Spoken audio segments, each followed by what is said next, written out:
Here comes our fearless producer.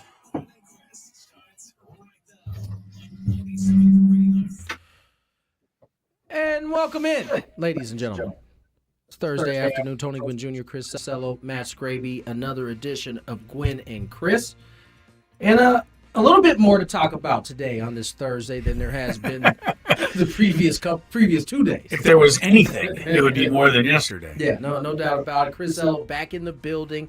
Matt Scraby has never left. He's still here as well. Ted Lightner will be in the building. Well, not in the building. He'll be on the airwaves. As he'll join us in the 2 o'clock hour. We got a 30-mile zone in the 3 o'clock hour. Big Five. We also have a Super Bowl fantasy draft that we're going to go through in the 5 o'clock hour. Should be a lot of fun. Chris, travel safe back home? Yeah, everything's good. Clearly, you're here. So Kids got a victory last night, and we get to go for ice cream after the game. They're sometimes I feel like I'm 8 years old. Are you being serious? I'm being serious. Oh wow! Yeah, when just a bus shows up to the ice cream store. Yeah, when they win, the kids demand ice cream on the road. I love it. And the bus pulls up. Last night it was I think it was a Foster's Freeze. Have you ever been to one of those? Yeah, Yes. Foster's Freeze is great. And the poor kids that are working in there, they think they've got their night they're made. like, oh, we're almost And done. then, psych! 29 people come rolling through the Oh, door. I know y'all got some attitude for sure. Yeah, they're not. They're working their butts off back there. But yeah, the team is 8-2 on the road this year, which is packing on an extra pound or two. I have to work a little harder on my SD fat loss to combat it. But Yeah, I'm sure ice cream's not on that list there. probably not on the SD fat loss list. No, but good for them. They got a nice win. The men were off this week and. Ready to go here today, back home. So Yeah, we're good. The Lady Aztecs been on a nice little run here as of late after Yeah. kind of hitting a little rough patch there. They've kind of gotten it back together. As Chris said, the Aztecs off this week. They're back in action next week. There is some Padre news today, and we kind of went over it yesterday. The owner, how do I say this? The head of chair for the Padres, control person, Right. was up for MLB approval. Now, that's not unusual. Whenever there's a change at that spot, the MLB owners have to vote on it. Yeah. They did so unanimously. And so, in terms of how MLB sees it, John Seidler is the new head of the San Diego Padres. And really, that's it. In terms of how MLB sees it, this has nothing to do with the actual court case that is in the system. I'm wondering if this might be a good thing in the sense that at least as we look at it as the fans, we now know who the point person is. It's John Seidler, and apparently the buck is going to start and end with him in terms of running this franchise, or at least representing this franchise. Right. That's probably a better way to say it. But I think a lot of us perceive that all of these court cases and things have created a little confusion in terms of where would AJ Preller go, who do we talk to, and these are all perceptions that we have. We're not there. But I think this gives us the perception now that, somebody is the point person. Somebody's in charge. That's the perception we'll have. I think it'll be, honestly, kind of nice and settling for the fan base to feel like there's somebody at the top. Yeah, for now. I don't know how the fan base is going to take it one way or the other. Well, that's how I'm taking it, and I'm telling the rest of the fan base to take it the same way. Hopefully they listen. Maybe they do, right, maybe they don't. won't. MLB sees it this way, and so we'll let all the other stuff play out. But in terms of how Major League Baseball sees it, John Seidler is the new head of San Diego Padres. Now, what does that mean in terms of spending? I don't know that it means anything. Yeah. That will be determined as we move down the line. Do we think we're going to hear from him to talk about stuff maybe at spring training? I don't know. That would be a good question. Because I think All you have to do is walk up and and ask him if he'd like to come on the show, Scrabe. I mean, you are a producer of a major sports talk show, top 20, I might add. Should I admit that I don't even know what he looks like? That's fair. That's fair. I've never That's seen a fair. picture of him, honestly. Okay. But So it'd be tough for you to go up and But ask. as a producer, a little research on your part might be.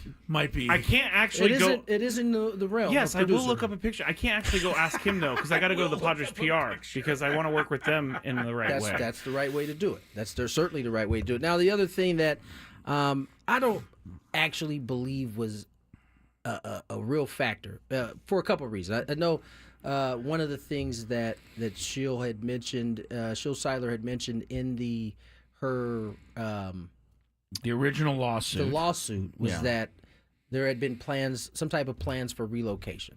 Now, immediately that got everybody a little scared. That did immediately. I believe it was John Seidler came out and said, "Not true." Like That's just that not was true. the first thing I think he They squashed addressed that immediately. Immediately, Yes, they did.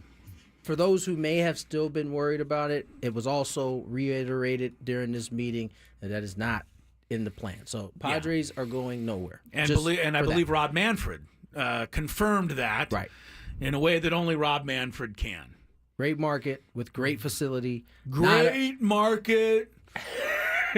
Outstanding drinking establishments close to the ballpark. I really like the Ballast Point beer. Near the gas lamp is incredible, guys. We're never getting Rob Manfred on this show. Poor Rob titled- Manfred. The guy probably hasn't even had a drink in 10 years, and yet we make him out to be Harry Carey Well, on I this don't know show. if that was all our doing. I mean, Yeah. the sound system in Texas that day didn't do yeah. didn't do him any I favor. titled our YouTube today, "Padres aren't moving anywhere," and it's caused some sort of confusion in the chat. But Yeah. it was said at one point. It was wasn't- alleged. It was alleged. And that's what I'm saying. It was never really. It didn't catch any legs because cold water was poured on it immediately after. So Right. that's all we. But we the got to fact that somebody's bringing it back up today is going to alert a few people who are going to say, well, why are we even talking about it at right. all? Exactly. But we are talking about it because Rob Manfred did reference it today. And, so that's just more proof. All right, that's that all- We're not going That's anywhere. all we got on That's the it. Padre side of things. I have an answer about John Seidler. He was not at the meetings and not available for comment. What answer? What was the question? If he's going to speak. You said it's spring training. Yeah, but I was thinking maybe he would do it at the winter or the owners' meetings as well. But we'll wait. We will wait to find out. There has been some baseball news. It's pretty significant baseball news. Pete Alonso no longer Yes, I saw that on one. the board. Yeah, he wasn't on our board anyway. He wasn't. Right? He wasn't. We haven't even mentioned him as No. a possibility. No, and so. listen, I'm certainly not bringing this up because I thought he was on our board. I'm just Right. we don't. There's some baseball news, and we just want to get it to you. Pete Alonso, who has been out there quite a bit, ends up signing a 2-year Re-signing deal. with the Mets. 2-year deal with the Boy, New the York Mets- Mets. Guarantees him $54 million. No pressure on the Mets, but I mean they've spent a lot of money this offseason. Nobody seems to be complaining about it. Nope. You're right. The Nope. Dodgers get all of the flack for spending money and Mets are building right this there. super team. Here the Mets have added Juan Soto, Pete Alonso, who was there, but I get that, but they Right. had to pay him again. They've put Francisco Lindor on that team by trade. They brought back Manaea on a nice little deal The Mets as well. are stacked. They got a good squad. It's so- a team that because of the Dodger splash moves has not really been talked about. No, they've in gotten away terms with of- it scot-free. Yeah. So, But remember, they were in the NLCS, were they not? Losing to they got spanked. who was The Dodgers. the spanked Dodgers? them. picked They got them. Like, spanked. duh. They got spanked. Yeah. So yeah, there's that. Pete Alonso off the board. Tommy Pham, former Pod, one of my favorite Pods. I know he's one of your favorites. He signed back. He signed with the Pirates. You know the how that- Pirates, when as Scraby I likes love to the call when, it. when Pirates. Tommy Pham sits and signs autographs somewhere, there's 2 lines. The first line is people that like Tommy Pham, and the other line, which is a really, really long line, is those who don't like Tommy Pham. Is there a long line? Is that factual? You're in the short line. Shouldn't it You tell said us he's one of your favorite Padres. I don't think anybody out there would say that. Shouldn't it tell us something about Tommy Pham that every single year he's jumping around to whatever team's willing to sign him? Like, why doesn't a team say, hey, Well, because he's old. you're good enough to at least get a spring training invite. You don't have to go find a He got- team. Is Is this a major league contract? Oh no, let's find out. I think so. Because I think yeah, it was I think $5 is. million, Yeah, right? yeah. so he's No, going to be playing. I mean, obviously, goes that- Tommy there Pham goes was a that- major there league goes that player. thought. I think he was with 2 teams last year, the Royals, and then they traded him near the trade deadline to somebody. I I can't think honestly he was with remember the where Royals, he finished up. then the Cardinals, then another team. Yeah, He did go 3 I think places. he ended up with the Royals, actually. I mean, He he's moved around, Tommy. Yeah, I don't know. I mean, he's a good enough player to make teams every year, but he's not a good enough player There's to keep certain through an guys like that, offseason? though. There's certain guys like that. He's only really struggled here in San Diego. Everywhere else great. he's gone, he's been productive. Amazing. Yeah, last year he was with the White Sox at the beginning. White Sox, that Yeah. was the first team. And then he went to the Cardinals for a quick moment. And you're right, Tony. He finished with the Royals. Year before that, he was with the Mets and the Diamondbacks. And he helped. Year he helped before that, he was Diamondbacks. with the was on Reds. that was the World Series Diamondback team that he And got then- hot on. And he got hot right at the end. And then he was on the Reds and the Red Sox before that. So in the last 3 years, he's been on 7 squads. Yeah. He's a Yep, mercenary you're right. now. Bags are packed. Bags are packed. Nonetheless, that is kind of the roundup for Major League Baseball today. Now, that being said, there was a deadline today that went by, and it was not inactive, to say the least. The NBA trade deadline passed at 12 o'clock our time. A slew of moves that took place, some big names moving, including one last night. We'll get into that on the other side as we got a nice, long 4-hour show for you on Gwynn and Chris. We want to treat you to a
we are proceeding. Chris Ello, Tony Gwynn Jr., Matt Scraby. Gwynn and Chris, 97.3 The Fan. Gave you the Padre update right off the top. John Seidler era begins immediately as the baseball owners unanimously confirm him as the point man to represent the Friars. But, we haven't talked any NBA all season until this week. And now the NBA is dominating the sports landscape. And not only... On a pretty big week, too. On a pretty big week, right. Somebody brought up an interesting thought. Remember the NBA, or the NFL, decided Christmas to play on Christmas, which has taken away the NBA's thunder because the Christmas Day used to belong to the NBA. The NBA is getting them back and then some. Yeah. Because this is Super Bowl week, and you can barely find coverage of the Super Bowl compared to, the fallout from all of these NBA trades. So, give the association a little credit. I mean, they've stolen the headlines on a week that is not easy to do that. I think we have Chiefs fatigue and we have Chiefs-Eagles fatigue. I was reading about this. Whatever the ingredients, it has turned out to be exactly as Chris, whether it's fatigue, whether it's, the second week of an off week for the NFL. Whatever it is, it has certainly played out that way. Yeah, and, it doesn't bother me. Jimmy Butler went to the Dubs last night. Was it last night? Yeah, I mean, it's happened so quick. Yeah. It was like Butler went to the 5:30. Dubs, and so you guys were able to sneak it in before the end of the show. Yes, and I got to rant about how the Warriors rewarded his bad behavior. Well, okay. I didn't mean to stop the show. No, but that's all right. He's not the first player ever to demand a trade. No, I get that. I do. So I don't think it was the demanding the trade. It was yes, the I being, understand. It was being as much of a nuisance as possible so that they would hurry up and get you that But I'm trade. a fan of Jimmy Buckets. I am too. He's well, first of all, I've always been a fan of his play. But secondly, he spent some of his off time courtside at an Aztec game. So Yeah, Well, I guess he he should have been I playing. guess he gets a few points, but he should have been playing. He no, got, I was glad. He left his teammates to dry. He left everyone to dry. Did he get the Aztecs a little national attention? Yes, he did. Thank you, Jimmy Butler, for that. Chris doesn't care. The Miami Heat. he's selective in The his- Miami Heat, I Yeah, think, did that's okay. true. Considering the Heat had to trade him, I think getting Wiggins back, who's Yeah. a great player, gives Miami a solid return on their investment there. The Lakers made the move last night, and the guy they are going with is Mark Williams. Yes. The last time the Lakers saw Mark Williams, and now remember, he's a new Laker.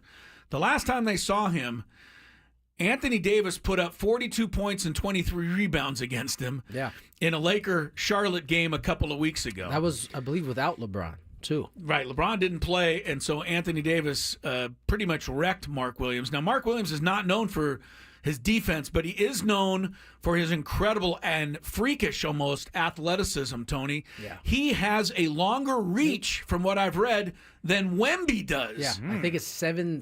Are you seven, kidding seven, me? I think Who it can is. have a longer, wingspan than Wemby? Abraham Lincoln. Have you guys? I've I told didn't you know this that before. that was hit me out of left field. Yes, he was able to touch the back of his knee standing up. All right, That's crazy. That's not. I didn't That's know. who Mark Williams is. Okay, all right. I all will right. say I got a chance when I took my daughter Right, you for saw her him play recruiting up trip to up GCU. close. I got a chance, and I had no idea who this dude was, but I know he was getting a lot of buckets. He was making it tough on the other end. Now, the Suns don't have too much of a big presence in terms of the paint, but I walked away impressed, and then I never thought about it again until when his name popped up yesterday. Right. I was like, Mark Williams, name sounds familiar. Well, he can definitely score. Yeah. And like I said, freakish around the rim and rebounding, maybe blocking some shots. But as I said, not known for his lockdown defense, and nor is Luka Doncic. So, we'll see how that all works out. But I think the Lakers, with this, now say, you know what? The Doncic trade was for the future, etc., but we're not punting on this season. I think the Lakers feel like this gives them a legit shot to give it a run, Tony. I'll okay putting Luka in the non-defense. I don't know enough about Williams to know whether he plays defense or not. We'll find out. But they certainly filled a open spot that was a glaring spot. Yes, it was. For this team this year. And I'm excited. I really am looking forward to seeing both LeBron and Luka and some of these new pieces on the floor. I think it's going to be exciting. I do too. See how it fits together. I think across the league, like seeing these names, what I'm learning is this last collective bargaining agreement has made it kind of change the strategy for teams. Remember, it was get 2 stars, then it was get 3 stars, and then kind of fill your roster out around. The thought now, because of these what they call aprons in the luxury tax deal that they have, it may be more beneficial to have one max player and then fill your roster out around. And so I think you're starting to see those type of movements. These teams that got 2, 3 stars are starting to kind of get themselves in position to kind of change how the roster is built moving forward. By the way, if you're looking to circle a date on your NBA calendar, the date to circle, there's 2 of them, actually. Yes. Is this Dallas, L.A. right here? Yes, you've got February 25th, which is only a couple of weeks away. The 2 teams will meet in L.A. Yeah. But probably even better is the final week of the season, April 9th at Dallas. Yeah. And there are people saying that Luka is going to try to put 100 He might. up on the Mavericks just for trading him when he goes back to Dallas. I love the fact that when he had his press conference, we found out that he was quite hurt that he got traded, because that usually for athletes chip only on the shoulder leads to is a good. chip on the shoulder. It's good for you guys. DeAndre Hunter, pretty good scorer. Atlanta. From Atlanta. Used to be with Atlanta. Used to be to Atlanta. He was traded today. Where'd he end up going, Tom? Trying to find it just right lost now. the page that I was on here. He went to the Cleveland. Cavaliers. Yeah. And the Cavaliers are trying. Look, Cleveland knows that they have the best record, but they also know that Boston's better than they are. And they have to do something to try and see if they can track down This Boston. is a move for that right That's here. absolutely right. Hunter is a guy that can guard Tatum. He's long. He'll try to guard him. Try, That's what I meant. He'll try to guard Tatum. But Yeah. this is you start getting the bodies that you need, right? It's about depth as you get into the postseason, because that's a long journey from that first round to the final. So the one thing that I think is going to be incredibly interesting is you look at all the trades, and there were a few more today involving lesser known players. But as you look at all the trades, almost every good player in these trades went to the Western Conference. Almost every single one. Yeah. Now, Jimmy Butler comes to the Warriors. De'Aaron Fox comes to the Spurs. Luka, Lakers. On and on this goes. And you look around the Western Conference, Tony. Right now, either De'Aaron Fox and Wemby are going to miss the playoffs. Steph Curry and Jimmy Butler are going to miss the playoffs. Yeah. And if they don't miss it, then KD and the Suns are going to miss it. Yep. Or Sacramento is going to miss it. Or Dallas is going to miss it. Or Minnesota.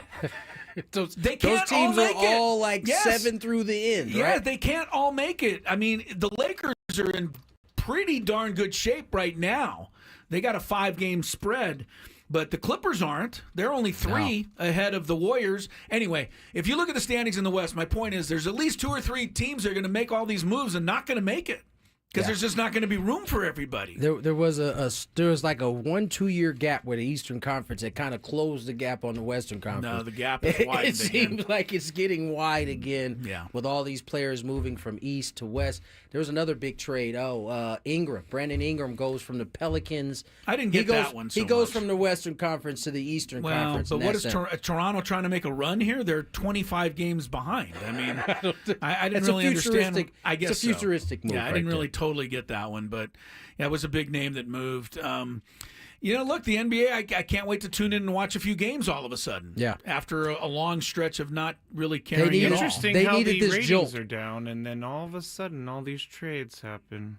I know. It's got to be a conspiracy. Nobody's. So Adam Silver basically he just mandated made all it. these He trades. mandated. He made them all. He said, hey, you guys need to move this guy here. This is what we need to happen. We need to He have didn't tell them that they lots had of to do it. moves. He just did it. It just is very interesting to me that we were talking about the ratings being the lowest it's been in the NBA for a long time, and then all of a sudden now people care again. I do think we have to untrain ourselves as it pertains to ratings because of how it's I consumed think that's nowadays. fair to say. And because I think we all go into it and we look at the TV and it's like, oh, you only had this many people. But into 2025, there is just way too many ways to view it. And so it may not be on the television. It may not be doing it justice. So it may not be the conspiracy that you want it to be. How Scrape. much does Adam Silver pay you to say that? I wish I had a I wish we salary had a for little. that. Yeah, It'd be nice to get a piece of that. The one thing that I've disagreed with, and I'm going to just say it one last time before the trade deadline kind of is gone now. ESPN, and that's kind of where I go to get a feel for what everyone's thinking. And they gave grades to all the teams on all the trades, and I went down and Oh, looked this through is it. the Dallas grade? Dallas It was ridiculous. got Let's an be honest. F. That doesn't make any That sense. is not right. That is absolutely not right. I know Doncic is what he is, but Anthony Davis is also what he is. It is not a great trade for 5 years from now for Dallas. But I still Okay, contend maybe that- that's how they're grading. I just think giving them an F is completely unfair. I Yeah, think I Anthony agree. Davis is too good of a player to just give a team an F for acquiring him. Yeah. So, we'll A see D how minus? I mean, what would you have graded it? at least a At B, least a B. B minus at the What? worst. You're Anthony- getting rid of the generational player that apparently everybody keeps telling me you'll never see again in Dallas. Okay, fine. You can. First of all, I think an F is beyond. Okay, maybe an F is too much. I give you C, right? Okay. But I'm okay with that if you're willing to go back to this and address it. Yes, I better change the grade if Dallas works makes a out run to this Dallas year. being able to get to a final. I know one thing. I'm sending Anthony Davis that article, for sure. pasting it up in his sure. locker. I'm sure he saw it. He seems like the type Yeah. that would have seen it. So, I mean, you're telling me that I'm coming to a new team and you're giving me an F? That he can put 30 and 20 on you in a hurry. So, all right, when we come back, the Aztecs, as Tony mentioned, are off this week. They do return to action Saturday at Colorado State, but over the weekend, big win over Wyoming, and they honored the great Theodore, Ted Lightner. Theodore! And he is going to join the show when we come back. So we'll catch up with Ted. He's always got some fun stuff to say on Gwynn and Chris. The biggest guest.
Theodore Lightner will join us shortly. Just got an interesting banner across my iPad, and we'll have to hold to get to this a little bit later. But if the banner reads, and this is an article in The Athletic written by Evan Drellich and Andrew Merchant, if ESPN opts out of TV deal, MLB warns it could walk away. The little excerpt goes on to say Major League Baseball is warning that it could walk away from ESPN if the network opts out of their national TV deal next month. What does that mean, walk away from the network? Won't allow any games to be shown on ESPN anymore? No, it just means that the negotiations for a new deal, they would basically say, we're done with you, ESPN. We're not going to renegotiate. So is there a possibility this year they're not on ESPN? Because ESPN already named the schedule. I think after this year. Okay. That makes sense then. That's not a lot of time to put together a package. I think they have for to this. opt in for the following year in a month. This is the last year. If they don't, MLB is threatening that we won't have a new negotiation. We'll just open it to bidder. Now, it's certainly possible ESPN could say, all right, let's see. Let's call your bluff. I don't know if ESPN's in a position to do that. I think they've kind of lost out on some things here as of late. What are you talking about, TGL? Well, yeah, TGL isn't going too well. No. Yeah, stop making us watch that, will you, please? The ratings are getting worse each and every week. You put it on there every Tuesday and Wednesday night. I'm like, I don't even know if it. streaming could help TGL at this point.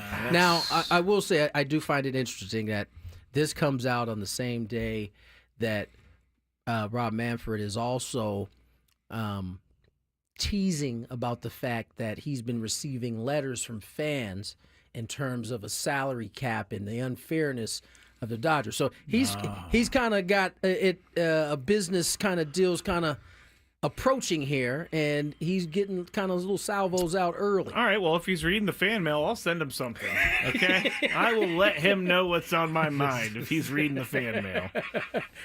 Clearly, he said he is. So, if you get can anything you imagine from him sitting like crisscross applesauce in a room opening letters from fans? He's never touched or seen a letter from a fan. He's seen one, man. He's just seen it. Okay. He's seen it. As long as he's sitting crisscross applesauce. You can't say it the other way. You put the apple before the cart if you do it that way. Yes, and then you smash no the good. apple. Chris, I mean, Yes. how do you feel about this? And I'm confused, honestly. I don't know why ESPN or why Major League Baseball would want to walk away from anything ESPN.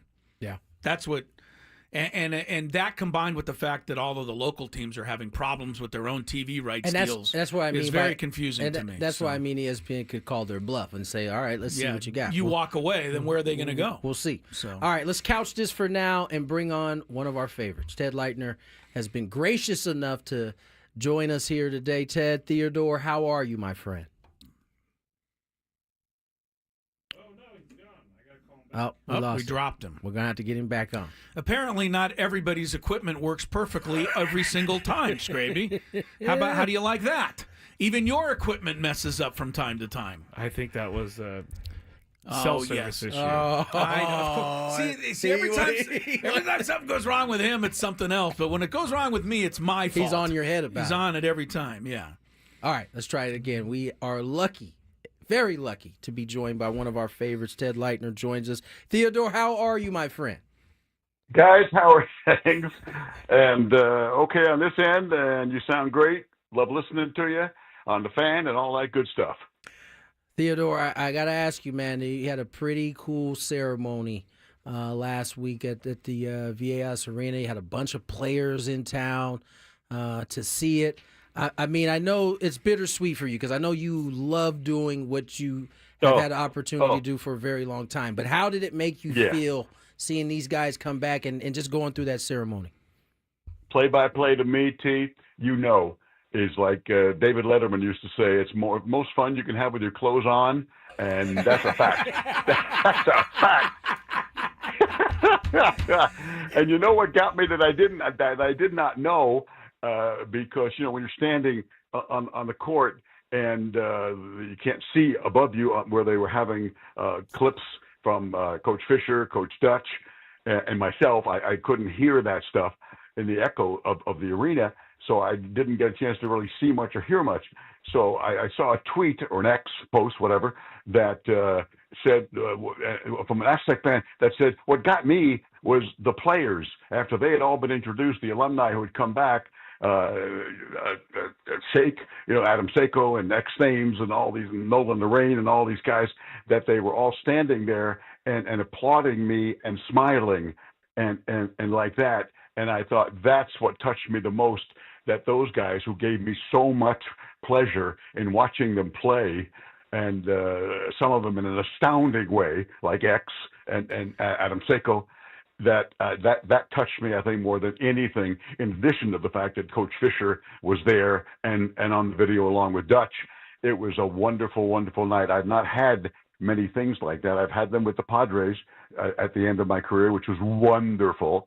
And, of course, their Hall of Fame induction ceremony with the great late Larry Lucchino. But this one with the Aztecs was my best Aztec evening of all time.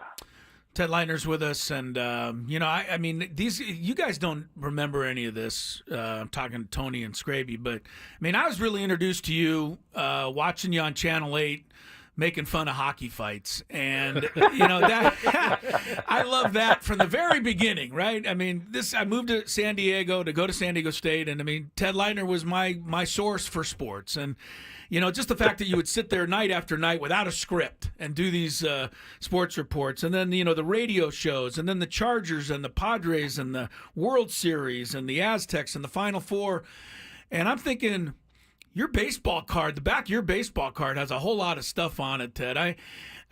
You don't want to look back. You still got to look ahead. There's a lot of good life for you, but you got to be pretty proud of what you've been able to accomplish. I wasn't then, because I was younger and stupid. I look at it now and I'm overwhelmed by it. I never expected it. In fact, I had an exchange of texts with my former news director, Jim Holtzman, at Channel 8, who was greatly responsible for my career and for everything I have in San Diego, certainly in this particular community. And it's true, I didn't appreciate it at the time. Like many young people, you don't stop to smell the roses. But I look back at it now, and part of that was it has been Twitter/X, and seeing comments from people that just, you can't buy that. It's just unbelievable. One of my favorites, and I don't mean to pat myself on the back, it's just to show you what I'm talking about, was a family that had texted me, or rather not texted me, but gone online back when it was Twitter, called Twitter, and said, we were on vacation in Santa Barbara. And we got in the car at the end of the vacation to drive home to San Diego, and we got in the car, we put on the Padre game, and there was Uncle Teddy's voice. And my husband looked at me and said, hey, it's Uncle Teddy. It's like we're already home. Oh, and yeah. that touched me, that kind of stuff. And I listened to it with my grandfather and father. They're both gone now. But I hear your voice and I think of them. And I've had people come up to me traveling with the Aztecs, one in Fort Collins at the Colorado State game last year, with tears in his eyes, saying the same thing, that every time I hear your voice, I think of my dad, and he's gone now. And I want to thank you for that memory. And I never expected things like that you have an impact like that. You're just doing sports. It's, the fun and games department, as Howard Cosell used to call it, and it is. It's not serious, though it has some serious ramifications. But I've been so blessed now to be old enough to appreciate every single minute of that. And when I went to the Padre playoff games again this year, I mean, it took me 40 minutes to get to my seat with people stopping me and wanting to do selfies and telling me thank you for all the memories. And I'm thinking, no, it's the Padres, it's the players, it's the organization that brought you those teams. I was just reporting them. But no, it impacts in ways you don't know, and I'm so grateful.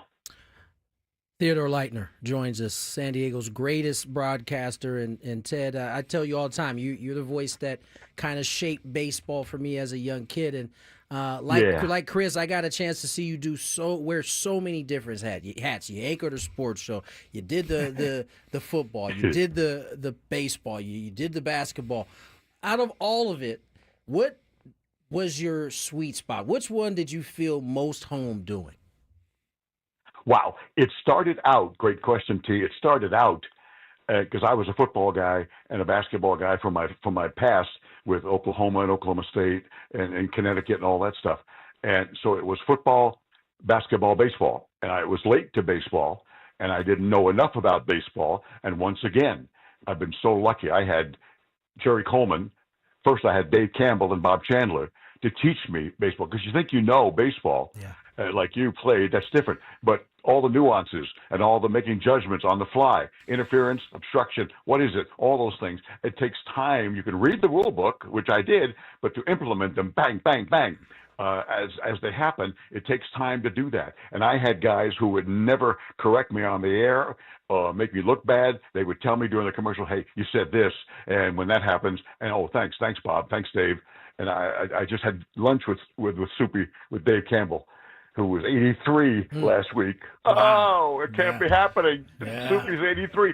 And thanked him again and again and again, as I have all these guys, that I had these partners who had played baseball. They knew everything, and they taught me and brought me along. So by the time I got done, especially after the internet, with all the information and great stories and what have you, and history of the game, that my favorites at the end were ordered as in baseball, basketball, football, as opposed to when I first started, to answer that question. But to have all three, like you said, and the variety of talk shows on radio and the different sports of play-by-play, football, basketball, baseball, and sports, looking in that camera and being able to talk to people. I'm just, like I said, didn't remember, understand then, and I'm so happy and grateful for it now. You know, just imagine how good a radio sports talk show you could have done, Ted, if you had brought some notes with you into the studio. I mean, there's no telling what you could have accomplished. No, I understand that. But that brings up something. That I try to defend myself with, because I was ad-libbing the television.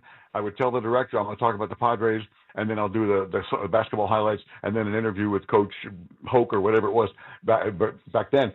But somebody wrote a magazine article about me in San Diego one time, and she said mistakenly, he never prepares for a broadcast.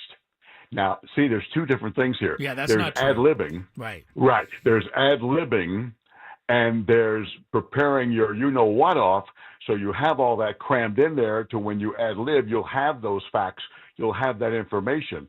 So, yeah, you can ad-lib, but if you don't prepare, I don't care who you are, you're going to ad-lib a bunch of gibberish and nonsense. You guys know that because you prep for this show every single day. You're thinking about it during the day. You're thinking about it at night. Sometimes in my sleep, I would think about, what am I going to do tomorrow morning on the 7:15 Sports on radio with Hudson and Bauer? What am I going to do on the first segment on Channel 8 tomorrow? And doing that, and then going to look stuff up and what have you. So you have to prepare. Oh, you can't ad-lib, but everybody thought I just showed up and it came pouring out like a word hemorrhage, as I call it. Yeah. Theodore, there's a difference. I got to ask you, we kind of put it out there yesterday that you were coming on the show, and one of our listeners that we both know, Michael Brunker, sent me a text. He wanted me to ask you a specific question. It's the 40th anniversary of the 1985 state basketball team that went to the NCAA tournament.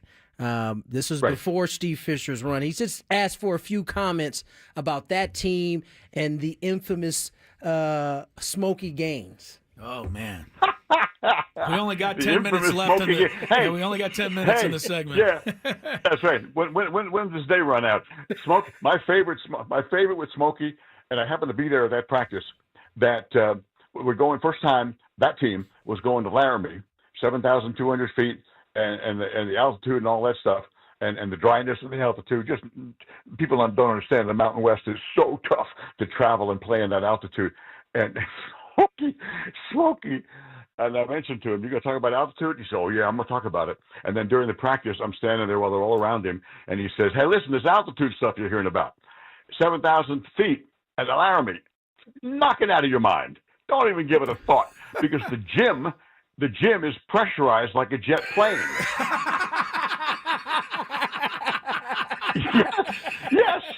Yes.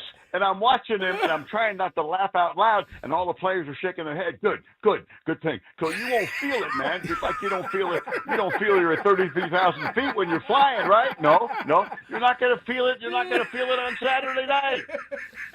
That's my man. That's my man. And somebody would get one rebound and the same old one rebound. That's one more than a dead man. That's Smokey Gaines. God rest his soul. I loved him so much.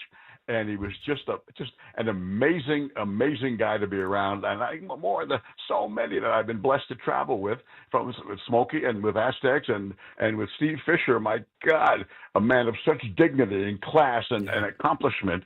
Why he's not yet in the Hall of Fame in Springfield, Massachusetts, I don't know. But they got to stop, don't do this like with Don Coryell till the man's not here anymore. Get it done. And now Dutch takes over for a pair of shoes, a pair of 16 double E's type shoes, and takes them even further to the Final Four and the national championship game. And I've been on the periphery of this in the vapor trail. Larry Lucchino used to say, I'm in a vapor trail of all these important and interesting people. And the same thing with me. And it's been just wonderful to be with all these people. It's just awesome. This year's team, Ted, the Aztecs, great start. I think that they are ahead of where we all thought they would be. But how much fun? I mean, you did the Final Four, but I mean, what they're doing again now, it just got to be great. Do you think these guys can they pull it off here? They got a lot of tough games left. No question. And they can't afford many, if any, a couple of more losses. And, the idea of no NCAA for San Diego State University Aztecs, along with Gonzaga, the powerhouse of West Coast basketball. It ain't UCLA. Look at the numbers for the last decade and a half. It's not. It goes Gonzaga, San Diego State, exactly, in terms of winning percentage, record, everything. And that would be quite a shock, young team or not. And I think what happened, we got deked. Because I thought going to that NIL Player Fest, with Creighton nationally ranked and Houston nationally ranked and even better, and Oregon, which was I knew going to be ranked, having watched the tapes of them in preparing for my broadcast, and I thought, they may go there and lose all 3 games, or rather 2 games. They may lose 3, they may lose 2 out of 3 games because they may not be ready yet with all this marvelous young talent and the best group of freshmen I can remember in ages, and they surprised us because that coaching staff had them so good so early that they go out and beat Creighton and beat 6th ranked at the time, Houston. But now they're not playing like that and still play Aztec defense, but they foul too much, don't get to the line enough, get the other team to the line too much. And then they had a rebounding problem for sometimes that goes and comes back, and now a shooting problem. So we thought in November, wow, they're going to imagine how great they're going to be come January. And they weren't. But they sure had them ready early for that tournament, which was huge because they picked up, $1,150,000 for NIL to keep these great young freshmen like Farrow and DeGorville and Goon. So the future is so bright, but I'm surprised that they didn't, continue that with continuity. But like Dutch says, young players make mistakes, and you don't know what you're going to get. But I've still enjoyed the ride because they're Aztec players. And for an old guy like me to be around kids who are 19, 20, but they're like old souls. All they think about is winning. I don't care how many minutes I get. Guys, in all my life with the Aztecs, this is the year number 30 in basketball, I've never had one player, even off the record, say, hey, Ted, off the record, but I should be playing more. I'm better than that guy. And that guy, it doesn't exist. And that's so rare nowadays with players. I want to shoot the 3. I want to dunk. I want to be the star. They don't exist with Aztec people. That's the way they recruit them. That's the way the seniors teach the freshmen. It's such a phenomenon, and I've been so blessed to see these kids and quite frankly, love them, like my own kids, because they are such great kids and terrific players that kind of attitude, once again, you can't buy it. Fisher did it. Dutcher does it. And I'm so grateful to be along with it. Yeah, no doubt about it, and I think the proof is in the pudding. As you mentioned, those numbers right behind Gonzaga in almost all the categories over the last 10 years. Theodore, man, listen, we're going to savor getting to hear your voice on these basketball games as long as we can, man. We miss you. We're going to miss you, and we're not going to miss you because we'll have you on the show here so often. I told him he has to come on. I appreciate it. We're not going to let him fly away. No, not at all. Theodore, you enjoy yourself, man. Thank you for coming on. Hey, T and Chris, Scraby, all you guys, I appreciate it so much. It's a warm and fuzzy feeling, and when I look back, it's just, I did that. Me?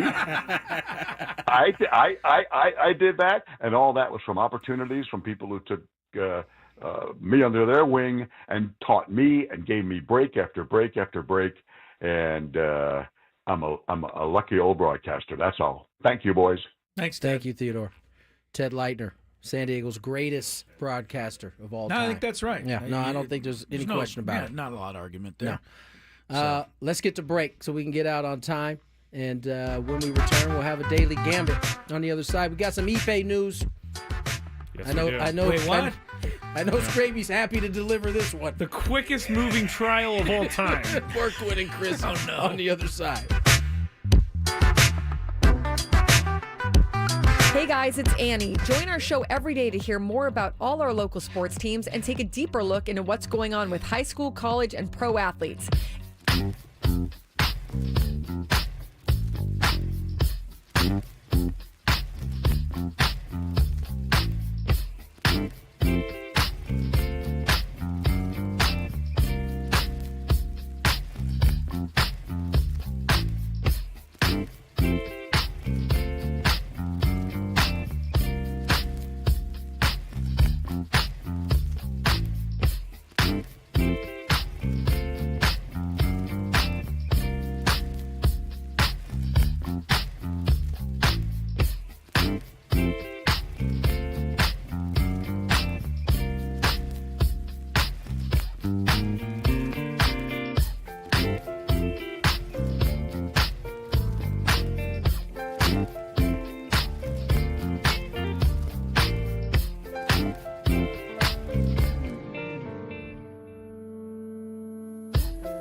Oh, man, that was great. Ted Lightner, appreciate him coming on. We kick off hour number 2 with Gwynn and Chris, Crisello, Tony Gwynn Jr., Matt Scraby. We spent most of the break just kind of going over all of Ted's stories.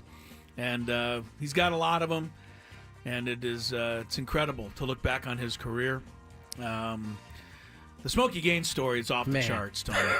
That is off the charts. Because, I mean, I've been to that building, and, you walk up a ramp to go up, to leave that. There's a ramp that, heads down into the arena, and you are gasping for air. Yeah. So, the altitude is a real thing, but Smokey, to be able to get his kids to believe that it wasn't a real thing, that is funny. The beautiful thing is, it just makes me, shout out to all the coaches out there and coaching in 2025.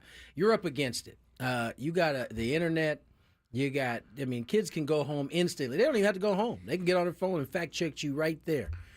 In 1985, when Smokey Gaines told him it was pressurized, the gym was pressurized.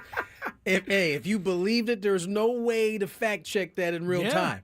And so, the fact that he was able to use that and mentally, I can't believe he went with that. His players bought into pressurized gym. That's unbelievable. I know that my parents lied to me all the time growing up. For sure. I think all of our parents. Well, we start with those lies. Santa Claus. We open up with Santa Claus, so the line begins immediately. Well, Santa Claus is real. It's definitely so. real. Right. Definitely real. Sorry if to any young kids So why out would there. you ever question Santa Claus? Yeah, that's just You know ridiculous. what? You're getting coal in your stocking. Nonetheless, though, that is an all-timer for a coach, right? That was a really funny pressurized story. gym. That was funny. And they were like, yeah, okay, that makes sense. I don't feel it like I do. I can't believe that. That's creative. That is creative. Very creative. Yeah, right. Yeah, pressurized gym. Smokey was the ultimate. I don't want to just say salesman, but not a slimy salesman. Right. A salesman that if you let him into the house, you would kind of enjoy their presentation. Right. Right. But he was always making a deal somewhere along the line. That's funny. All I can think about is his name Smokey is Smokey from Friday. Smokey! David Smokey Gaines. Oh, man. All right. That's He good was your stuff. dad's coach. He was. One of your dad's basketball coaches. So, all right. We carry on here. 3:04 is the time. We got a little Daily Gambit stuff. Scraby, what do you have on Ipe before we get to it? He was sentenced today To 50 public flogging and... No, he was sentenced to 57 months, I believe, in prison. Really? 57 months after $17 million. So that's 12, 24, 36, 48. It's 4.5 years. 7 million, 57 months? 57 months is what? Oh, yeah. 12, 24, 6 years 46, almost, 48. 5.5 years. Yeah. 4.5. No, 4 No, times 5 12 is 60. Yeah. So, All right, I don't know why I question No, you're not good at anything. math. But We yes, know that. he has been sentenced to 57 months, and he has also been ordered to pay nearly $17 million in restitution. He faced up to 33 years. Where's he going to get the 17 then. million? He's going to get out before then with good behavior. He's not going to serve all of that. Where's he going to come up 5.5. with the 17 million to pay back? He's going to have to ask Shohei for it. So I can borrow 17 and a half. Shohei, I know This I time I want to borrow it, though. Yeah, I know want I to take stole it. all your money, but is there any way I could get another welcome small loan here? Welcome to Wells Fargo Bank. How may I help you? I need to withdraw $17 million. What's your name? Shohei.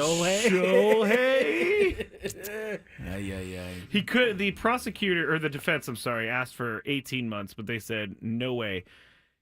Okay, this is why he's gonna serve about 3 of those joints. I mean, he's going to like Gonna easy get out. prison too. I would assume. I don't know what easy prison I don't know is. anybody that's in easy easy prison's prison like that low would agree with security. you. Yeah, no, So, I but understand still. the idea of easy. Yeah, I know what you're saying.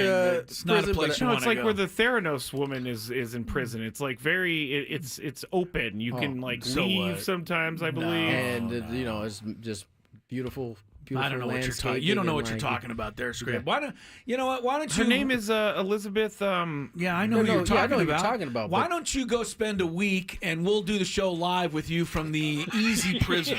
I can do that. Let us know how that works out for you. I can do Your that. mouth cashing checks that you know what can't cash. Last thing on Ipe. He's not a gambling addict, Why do you keep going but back he to this? made 19,000 wagers in 3 years. That is a lot. 3 years. I don't even think we've made 19,000 bets in the Daily Gambit.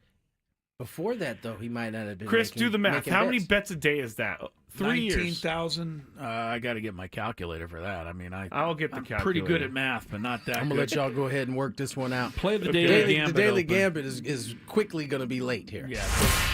Do you like money? I think about money a lot.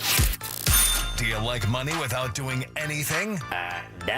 Winning. Do you want to make money while watching sports? I think Washington is immortal luck. Washington! Woohoo! If you answered yes, this is your segment. Just don't blame us when you lose. Nothing is ever your fault.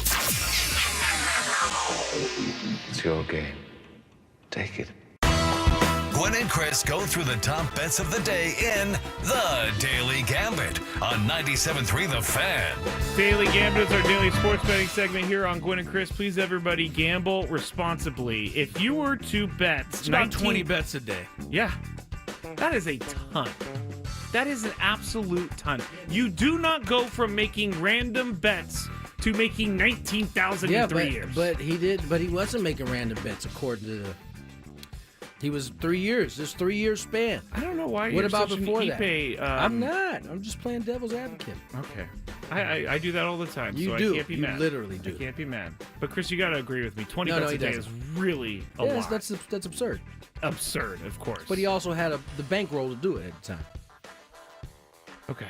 Let's go to Well, I think what Scraby's trying to say is that Ipe probably made 10 bets and Shohei made 10. I know what he's trying Yeah, I to know say. what he's I trying know. to say. I will maintain. I don't think Shohei bet on baseball, but he definitely knew about. You know, this. with all of the conspiracies you have, this is one that we actually need to be real so that we can start tearing apart the Dodgers someday. I told the guys in the break that even if we're not working in 20 years from now together, and this comes out that Shohei knew about it, I will find both of you and I will laugh in your He faces. didn't know about it, dog. I know you want him to know about it. He didn't know. I will laugh in your faces. He didn't know. All right.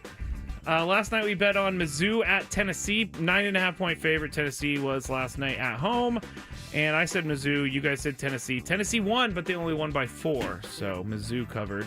Colorado State at New Mexico. New Mexico 8.5 point favorites. We all chose Colorado State.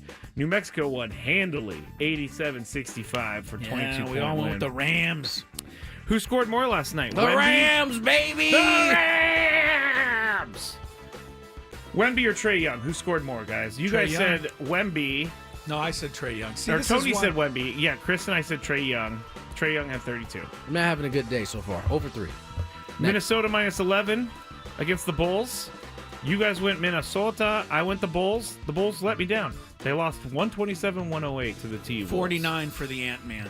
Wow. Didn't SGA have a 50 He piece did. last 50 night? burger. 50 burger? That's He's what getting it did say those. on my He's phone. getting those regularly now. He's pretty good. All right. USC women minus 25.5 at Wisconsin. And Chris chose Wisconsin. Tony and I chose USC. No, Chris shows Wisconsin. Wisconsin. Oh, did you spell it incorrectly? I guess I added. WISONCONSIN. I don't even know how that happened. Wisconsin. We have a new state Yes. in the union. It's a great state. USC 25.5 point favorites. They won, but they only won by 22. So 1-4. Tony and I lose that. Way to go, one. Badgers. Yeah. UCLA 11.5 point favorite against Ohio State. You guys chose UCLA. I chose Ohio State. UCLA won, but they won by 13, 65-52. They beat the spread. All right, I want to give the standings this week for sure. Scraby's 5-11. Tony's 6-10. But I'm carrying us at 11-5. Whoa. Good week for me so far. Yeah. All right, we'll do the picks in a minute because we're going to go way over here, and I don't want to do that. Still to come on the program, though, we've got 30 Mile Zone at the bottom of the hour, Big 5 in the 4 o'clock hour, Super Bowl Fantasy Draft in the 5 o'clock hour, Don't forget the Scraby Chronicles follow the show today. Yes. How did you do yesterday? Oh, it was fine. Because Frank and Sam are in, so we got it. Basically, the Jimmy Butler trade happened at like 5:30, and then the extension came at like 5:50. So I had perfect timing to rant about Jimmy Butler being bailed out because of his bad attitude. You think that he should have just been blackballed from the game of basketball? I would like to see something else happen, because if any of us did that in our careers, people would move on and be like, okay, fine, go. That just goes to show you how valuable his talent is. I don't know about that. I think the proof is in the pudding. If either you and I did that, they would, as you said, they would move on. I would stand. Jimmy Butler does it. They're like, let's just try to trade. And that's what I don't like. Is that you can, and that's why I don't like the NBA, is because you can cry your way off of a team. It's called leverage. That's what they call it. You can cry your way off of it. It's something that you have very little of over there. Leverage? Yes. I have more leverage than you guys would think. Maybe. You do have control of the buttons. He's got the buttons over there. I have also hacked both of your phones. Oh, yeah. You can't do that. You have an Android, so there's that. Androids do it. Mm-hmm. More Gwynn and Chris coming up after a check of traffic, hopefully. Ooh. No? I thought we were going to have that discussion. We did. And how'd that go? Obviously not too well. It's been good this week. This I think one was it's a little just slow. Yeah, it was a little slow earlier, too. So we'll check it at the end of the break, everybody. Boom. The Padres baseball.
On the clock, Tony Gwynn Jr., Chris Ello, Matt Scraby. This hour on 97.3 The Fan is brought to you by Robert Half. 9 out of 10 hiring managers are having difficulty hiring.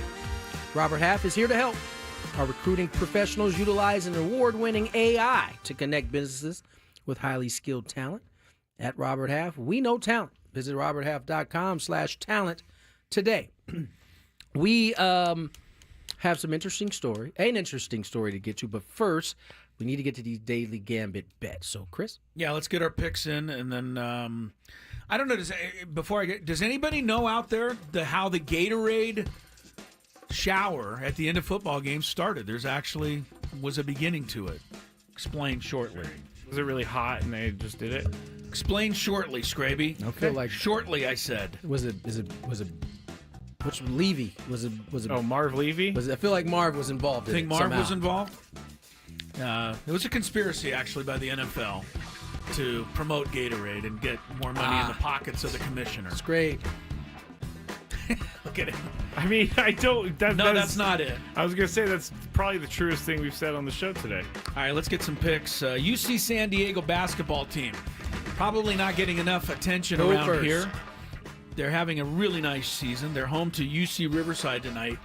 With the Aztecs off this week, if you're a college basketball fan, I would suggest you head on out to La Jolla. See the Tritons, man. They're having a great season, battling for the title in the Big West Conference, just a half game behind UC Irvine.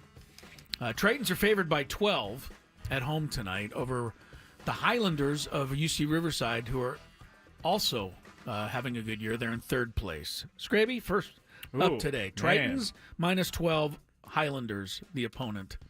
I'll go with the Tritons. Got to go. We're building them up. I'm going to go with the Tritons. Tony? Tritons. All Tritons. Pacific is 3.5-point favorite over the woeful Toreros. Sorry to bring it up, Toreros, but you are woeful. Woeful. They're 1-10 in the conference. They're 4-20 overall. They're 0-8 on the road. Yeah. They've lost 10 in a row. Other than that, I don't know what else I can say about the Torero basketball team. Other than that, they're only getting 3.5 points tonight against Pacific, because Pacific's 2-9. I'll go first. It in Stockton? It is in Stockton, California. I've always found it weird that Pacific University is in Stockton. The only university in California that's not on the coast. They call it Pacific. Yeah, and it's landlocked. Yeah, right. In Stockton. Yeah. Landlocked. I'll take Pacific. I got to. I too will. I've taken USD too many times this year. Yeah. Pacific. All of us go against the Toreros. Sorry, Toreros. All right, we got a very good women's matchup tonight. UConn, 8.5-point favorite at Tennessee. You know, think about women's college basketball. These were the two programs that really kicked it all off.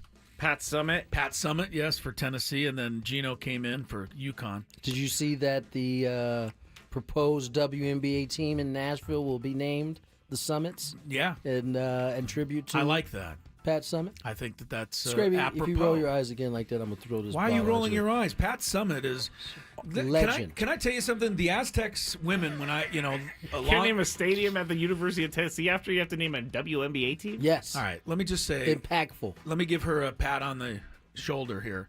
When the Aztecs played in the final, or the Sweet 16 many years ago, the women's team played Duke, but the other game was Tennessee and Baylor that year.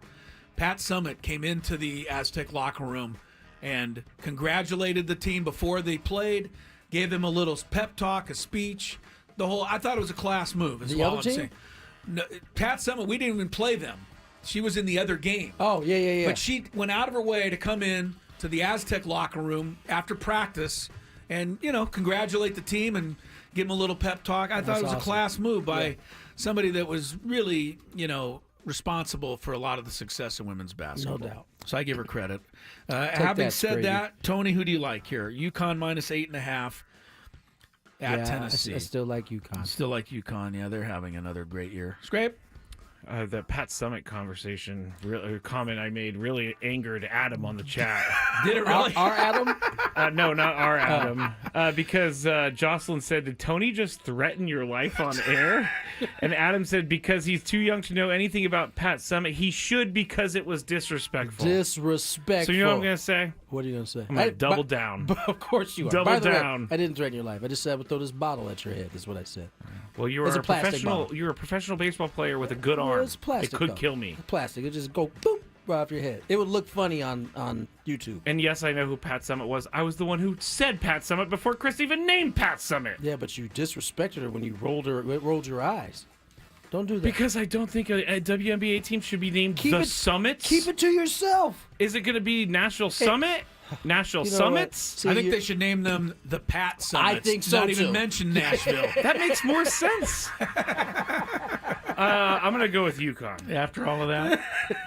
Well, even though Pat Summitt is no longer with us, may she rest in peace. I didn't know that. I'll take Tennessee in her stead. South Who Carolina. did you say, Tony? I'm sorry. He took UConn okay. also. I mean, UConn. Okay. I said All right, we've got South Carolina, number 2 in the country, minus 30.5 at Georgia. Oh. Georgia's 1-8 in the conference. South Carolina, of course, is South Carolina.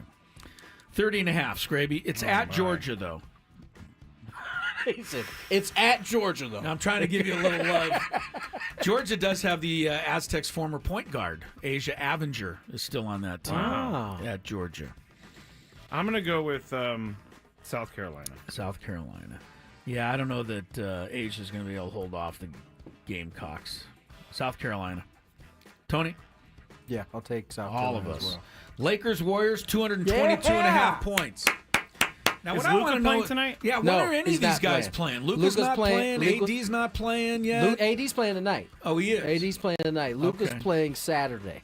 All right. He makes his debut Saturday. The Warriors, Jimmy Butler, not going to play tonight, I wouldn't think. I wouldn't think, but he Not might. yet. He hasn't Not been that he's playing. been doing anything. He hasn't been playing. He Right. might have time to get there. Yeah. 222.5 points. That sounds like an over to me. Yeah, 111. Yeah. Tony, over? Over. Scrape? Over. Oh, man, we're all agreeing tonight. All right, speaking of AD, his debut for Dallas is in Boston. Oh. Rematch of the NBA Finals. Boston by 11.5 here.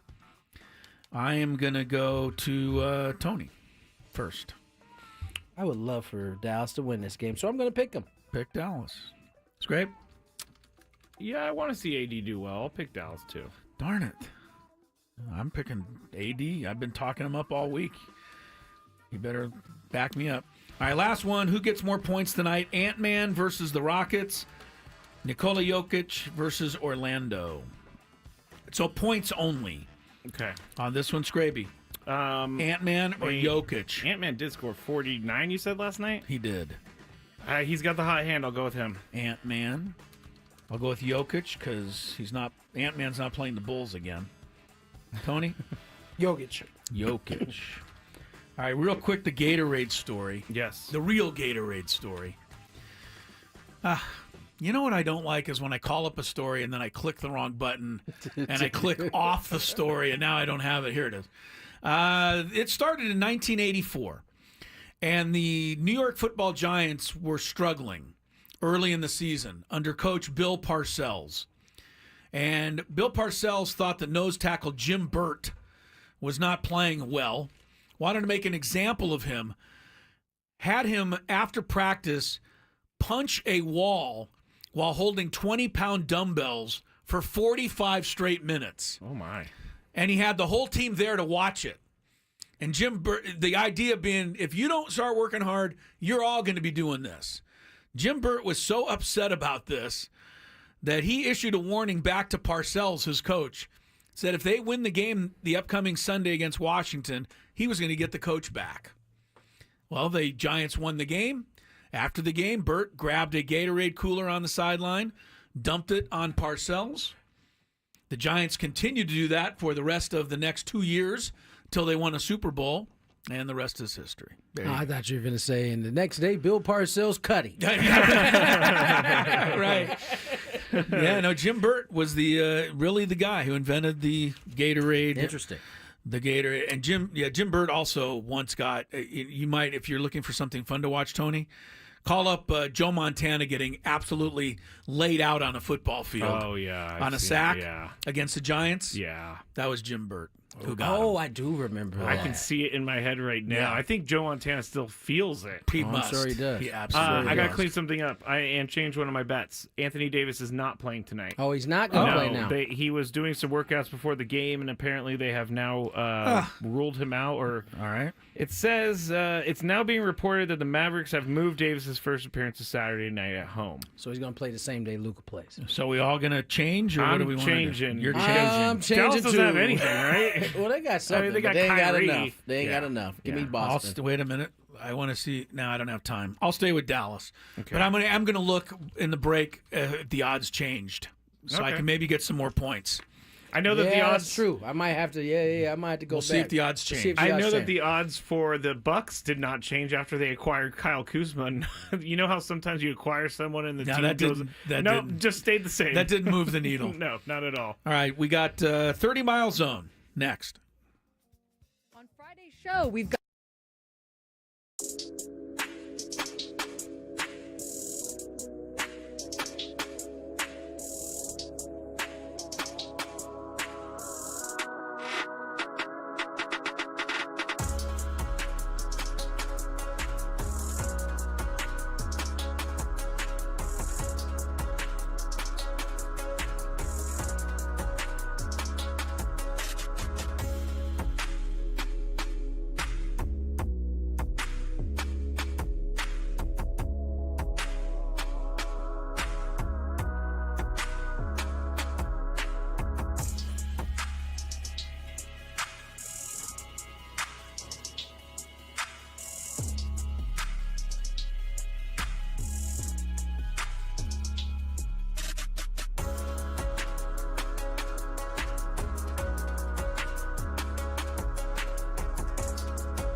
5:30, or shortly thereafter, we'll announce the biggest fan winner. If you would like to get in the running to win 20 tickets for you and your friends to go see a Padre game in the Odyssey Suite later this season, make sure you register. Still got time. Register your name at 973thefansd.com/biggest fan. Crisello, Tony Gwynn Jr., Matt Scraby, the 19th ranked sports talk show in the country. Believe it. Yeah. Doesn't sound, I don't know. It doesn't sound as good as it did yesterday. I want to be the higher. I will take 19 out of the I many know. major market sports shows. No, you're right. Afternoon shows. Now, we've done it 2 back-to-back years, guys, so we should be proud of ourselves. A consistency there. I'll pat myself on the back. What do we got here? Oh, 30 Mile Zone. Yes. Yes, we do. Do you remember the ending of the movie Silence of the Lambs? This has nothing to do with anything. Yeah, where... What happened? Clarice is... No. What? Final scene. Ooh, the final scene? Anthony Hopkins has totally escaped. Oh, yeah. He's got the wig on. The face? No, he's got a wig, and he's walking around somewhere, and he jumps into a phone booth, which they used to have in those days, calls Clarice, and says, Clarice, I do wish we could chat longer, but I'm having an old friend for dinner. Yes. But I'm having an old friend for dinner. Yes, and then they show a shot of the jailer who he's going to have for dinner, all tied up and freaked out. I don't know why I thought of that. I don't know why. either. Can't imagine how that popped into my there, head, but you that know, was a great movie. Yeah, it was. All right, let's. We got any traffic over here? We do. All right. Then the 30 miles. From the 855 Get Ross Traffic Center, protecting San Diego after accidents or injury, here's Kelly Danick. You're already seeing lots of activity on our roads this afternoon, guys, or inactivity when we count these stalled vehicles. Southbound side of the 805's got one right around Mesa College. It's in the Center Divide. Also a stall reported on the Coronado Bridge about mid-span heading off of the island. That is blocking a lane. Crash on the northbound side of the 15 near Main Street. That's the clearing stage. We've also got this rollover crash in the East County that's just been cleared out of lanes westbound 8, right before Mollison. Eastbound 78 stall vehicle before Mar Vista blocking the slow lane. We've also got a crash East 78 right before Twin Oaks Valley Road. That is now over to the right shoulder. And a crash the coastline northbound 5 Tamarack Avenue off-ramp. I'm Kelly Danick with Gwynn and Chris, San Diego's #1 sports station, 97.3 The Fan. If you don't know your sports gossip, can you really call yourself a sports fan? It's time to bring together sports and celebrity gossip. We call it the 30 Mile Zone, mainly so we don't get sued by the real company. On 97.3 The Fan. All right, before we get into the 30 Mile Zone, by the way, we're going to be talking about Kendrick Lamar and one of the songs that he is rumored to have be performing at the Super Bowl, but there was questions about it. We'll get into it. I feel like if he doesn't sing it, everyone's going to be disappointed except for Drake. That's very true. He's singing it. Yeah, he's definitely singing it. And unfortunately, we have 2 sad stories dealing with substance abuse or substances. Marcus Jordan speaks out after his arrest, and son of Michael. Yes, the Gaudreau brothers. There's some news about them. The 2 hockey Gaudreau. players. The hockey player, yes. Gaudreau. Gaudreau. Yes. But first, I just want to say happy birthday to my dad. It is his birthday. I believe he's 64 years young the OG today. Scraby. Yes. The reason I am the way I am is because of him. So you can either thank him or hate him for it. You see, I don't like the way you put that because, you know, it puts your dad to bad light. I don't know that it should be blamed on your dad. I also want to take a moment, since you started the birthday wishes. I want to wish a happy 130th birthday to George Herman Babe Ruth. Today's his birthday as well. 130, man. Your dad shared a birthday with Babe Ruth. It's cool. How do I let Chris know? What is it? That the babe's no longer with us. So? You can't celebrate birthdays, right? I can celebrate his heavenly birthday. the Bambino. We celebrated my dad's if you heavenly said birthday. heavenly birthday, that's different. Yeah. Bambino would be 130 today if I'm angry. he just took better care. You deserve it. Dude. The Babe would be here if he just took better care of himself back in the day. Hey, the Babe personified living in the moment. He did. How old was he when he passed away? 50s, maybe? I have to look that up, but not as old as it would have, You going to look it up? Or you want me to 1895, 1948. Math again. So 48. 53. 50. That's way too young. Yeah. That is way too young. Living it up. Yep. Yeah. All right. Let's get into it. One more thing. If you love Mediterranean food, try Spiro's for authentic Mediterranean cuisine in Coronado or La Jolla. For dining or takeout options, visit spiroscuisine.com. Okay, so let's start with Kendrick Lamar. Tony's ears perked up during this. Now It's not a topic we usually cover on the show. But he's performing the Super Bowl halftime show on Sunday. And there's a song, Not Like Us, apparently, that is a song that Tony has updated me on, which is, it's making fun of Drake.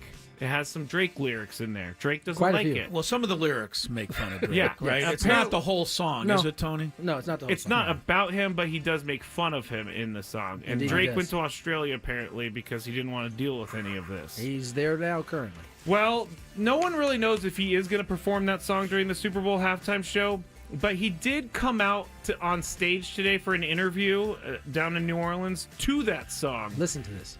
So he's going to do that. I mean, he won 5 Grammys for the song. They also played that song as he was coming up on stage, and he timed it so that we could hear the lyrics in question before he got up onto the stage. He did. He miraculously dropped a ring, and right as he was getting to the stage, so timing was perfect.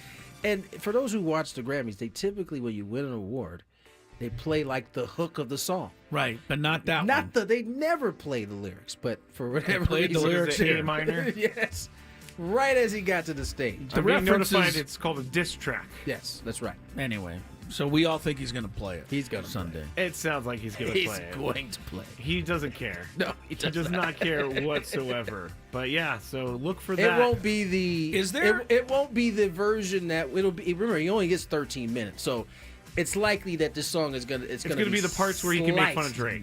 No, I bet you it won't be those parts. Really? Yes. You don't think he'll... I don't think he'll use those parts of the song.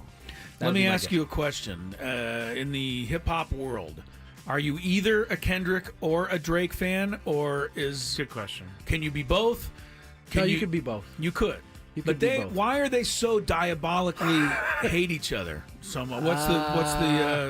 Where's that born out of? It's born out of one being more relatable from a hip hop standpoint than the other. Okay. Is it fair to say that Drake is the aloof one that just... I don't know if in aloof- simplified terms, Drake is the rich guy, and then Kendrick came from nothing. From Compton. There you go. Yeah, from He's a Compton. Compton guy. That's probably putting it in maybe the simplest Yes. form. Okay. But yeah, Drake is country club. Because I don't really know either's Yes. music, but Yes. I'm on Kendrick's side. Now we got people on the chat saying I don't know A-minor. why, but I think you know why. he's because going- Drake's a little creepy. He's gonna sing the song. People on the chat, A minor all over the place. It's I'm hilarious. sure. That's the whole building was saying it at the Grammys. the other yes, day. they were. Before we get into what happened with Marcus Jordan and the hockey players, our guy Doug Gottlieb, he's not having a good go, guys. Did we ever cover the Doug measuring the rims? Did no, we cover that? last week we tried to, but it's becoming normal for this stuff to happen. He tried to measure rims. To be fair, he turned out to be right when he measured it. Just want to point it out. It was low? It was high. It was high? It was high. Wow. He actually was right, but the because of all of the other stuff, it gets reported as he's just being crazy. But he actually turned out to be right in terms of whether the rim was not regulation. They didn't actually clarify if it was too high or too low, but they said it wasn't regulation. That is awesome. Well, at least he did it for a reason. Right. He wasn't just measuring rims to measure rims. I want to stick up briefly for Doug Gottlieb. Yeah, that's what I was Because trying his to do. brother is one of our coaches Yes. on the women's staff. And I asked Greg the other day, I said, man, it's been a tough year for your brother. And his response was a fair one, because the team's done really not well. No, I think this they're is part of the 2-22 or something. The part of the story is he's in the midst of a 19-game losing streak, and Yeah. he's going to the Super Bowl instead of coach. All right. Well, I don't know about that, but I do know Greg said that their top scorer, who was one of the top scorers in the entire country, was lost for the season with an injury after the third or fourth game. So that has contributed to the struggles Doug has had coaching. No, I But pointed. a lot of people do want to say that he shouldn't be doing both. Right. That For some reason, and that's being a talk show, and that's something people can't get They're over. like hanging on to that. Right. I brought up the fact that he was actually measuring. It was worth his work because in I think it might have been a Bleacher Report article. I can't remember. The way it was being portrayed was like he was just being out there. Yeah, he was trying measuring to because, get comment or trying to create some type of fodder for his radio show. Yes. Well, that wasn't the case. It actually turned out to be he was right. He was right. It wasn't regulation. See, this is where media is bad. We're not getting the full story on things. Wait, I have one more thing on Kendrick Lamar now. Okay. Too Short has come out and asked that Kendrick not perform the song. Too Short? I don't know who that is. I'm just reading what I'm reading. That's interesting that Too Short is asking him not to Too perform Short says, no, don't play it. So we'll see where That's it goes. why I think it won't be the part of the song where it can get a little tricky. Well, I don't think he's going to be singing tricky parts. No, I don't think he is either. During the Super Bowl 13 halftime minutes. show. He got a long catalog, too. Yes, so. he's got a lot. But this Doug Gottlieb thing, Chris is basically right. They're in a 19-game losing streak right now, and so he's down at the Super Bowl for his radio show, and many Green Bay fans are very angry about him being coach, which at a certain point, they're mad at the athletic director for letting this happen. And at a certain point, I kind of get it, because it's either you focus on your coaching or you focus on your radio show, right? I don't know. It's a problem because they're not winning. That's the real issue. But if they were winning, no one would care. They wouldn't true. say a word. They wouldn't say a word. It's true. The radio show is just such a demanding. We are demanded to be here 2 to 6. Yeah, but you can't I it. I would say it's the other way around. Coaching is extremely demanding, and can you pull off 2 jobs that are pretty demanding like this and It's be hard. successful at both? It's very hard. I would very say so. difficult. But there you go with that. All right, let's get into some not so fun stories. But Marcus Jordan, the son of Michael Jordan, was arrested in Florida for a DUI, and he has finally spoken out about it. He said on Instagram, "I appreciate everyone reaching out. I'm focusing on Trophy Room Store right now," which is his business, "and won't be making any comments on recent media stories in my personal life. I sincerely appreciate your concerns and thank you for your kind understanding." Now, he was arrested after the police found him and his Lamborghini SUV stuck on the train tracks.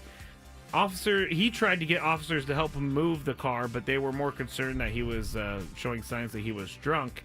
And at one point during the interaction, No, he didn't do it. he dropped his dad's Oh, name. He said, "My dad's Michael Jordan," or something along those lines, but he did drop the name. A lot of people could say their dad is Michael Jordan. There's a lot of Michael Jordans out there. That is true. Not just the Michael Jordan. Okay, real quick funny story. When I was working in a different business, we went to Chicago, and we had a reservation, but the guy's name we were with was Michael Jordan. There you go. And the restaurant put us in the VIP room thinking it was. And so when we walked in, Sure. Michael Jordan, and they're like, "Oh, dang. dang. We already gave you this nice back room over here." Yeah, we can't take it back now." But so they put him in the squad car. They found a bag of cocaine as well. So this is not good for him. Cocaine's a hell of a drug. Yeah, well, not really, but this is not good for him. Not a good, Not a thing good at all. look. Which This is Marcus the second like the one. oldest? This is the second one in life. I did not see anything about that.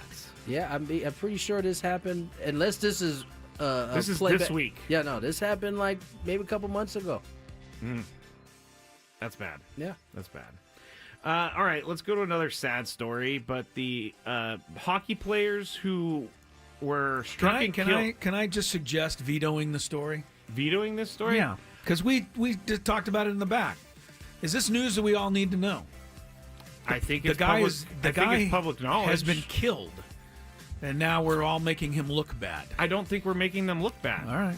Because they weren't the ones that took the life. We're gonna let you out be on this island right here. All Spanky. right, Go I mean, ahead, buddy. I don't think this is a bad thing. But now Chris has me nervous. Go ahead. We're going. Well, the court documents are saying that these guys were struck by a drunk driver and they were killed. And Which the we drunk knew. driver's name is Sean Higgins, and this happened in August of last year. And this was a hockey player right named before Johnny one Gaudreau. of them was about to get married. Johnny If I'm not- Gaudreau and his brother Matthew. And Gaudreau was a star young hockey player in the NHL. I think his wife one of their wives just gave birth to a child. They were there attending their sister's wedding, I believe is what it was. It's a very sad story. Yes, but now make them look bad. Go ahead. I'm not trying to make them look bad. Well, you're reading the story. Well, and it that's should gonna be make them look noted bad. that the drunk driver's attorneys are not arguing that what was found played a role in Go his ahead, accident. get to it. Stop being. They found that their blood alcohol level was higher than the drunk drivers. They were at 0.129 and 0.134, while the driver was at 0.087. Now, they were riding their bikes and everything. Again, I don't think this is a bad thing. They were not the ones breaking a law by drinking and driving. They were breaking a law by bike riding and driving. They were, but that's besides the point. I don't understand. Case. Do they have to take their blood alcohol once they've died?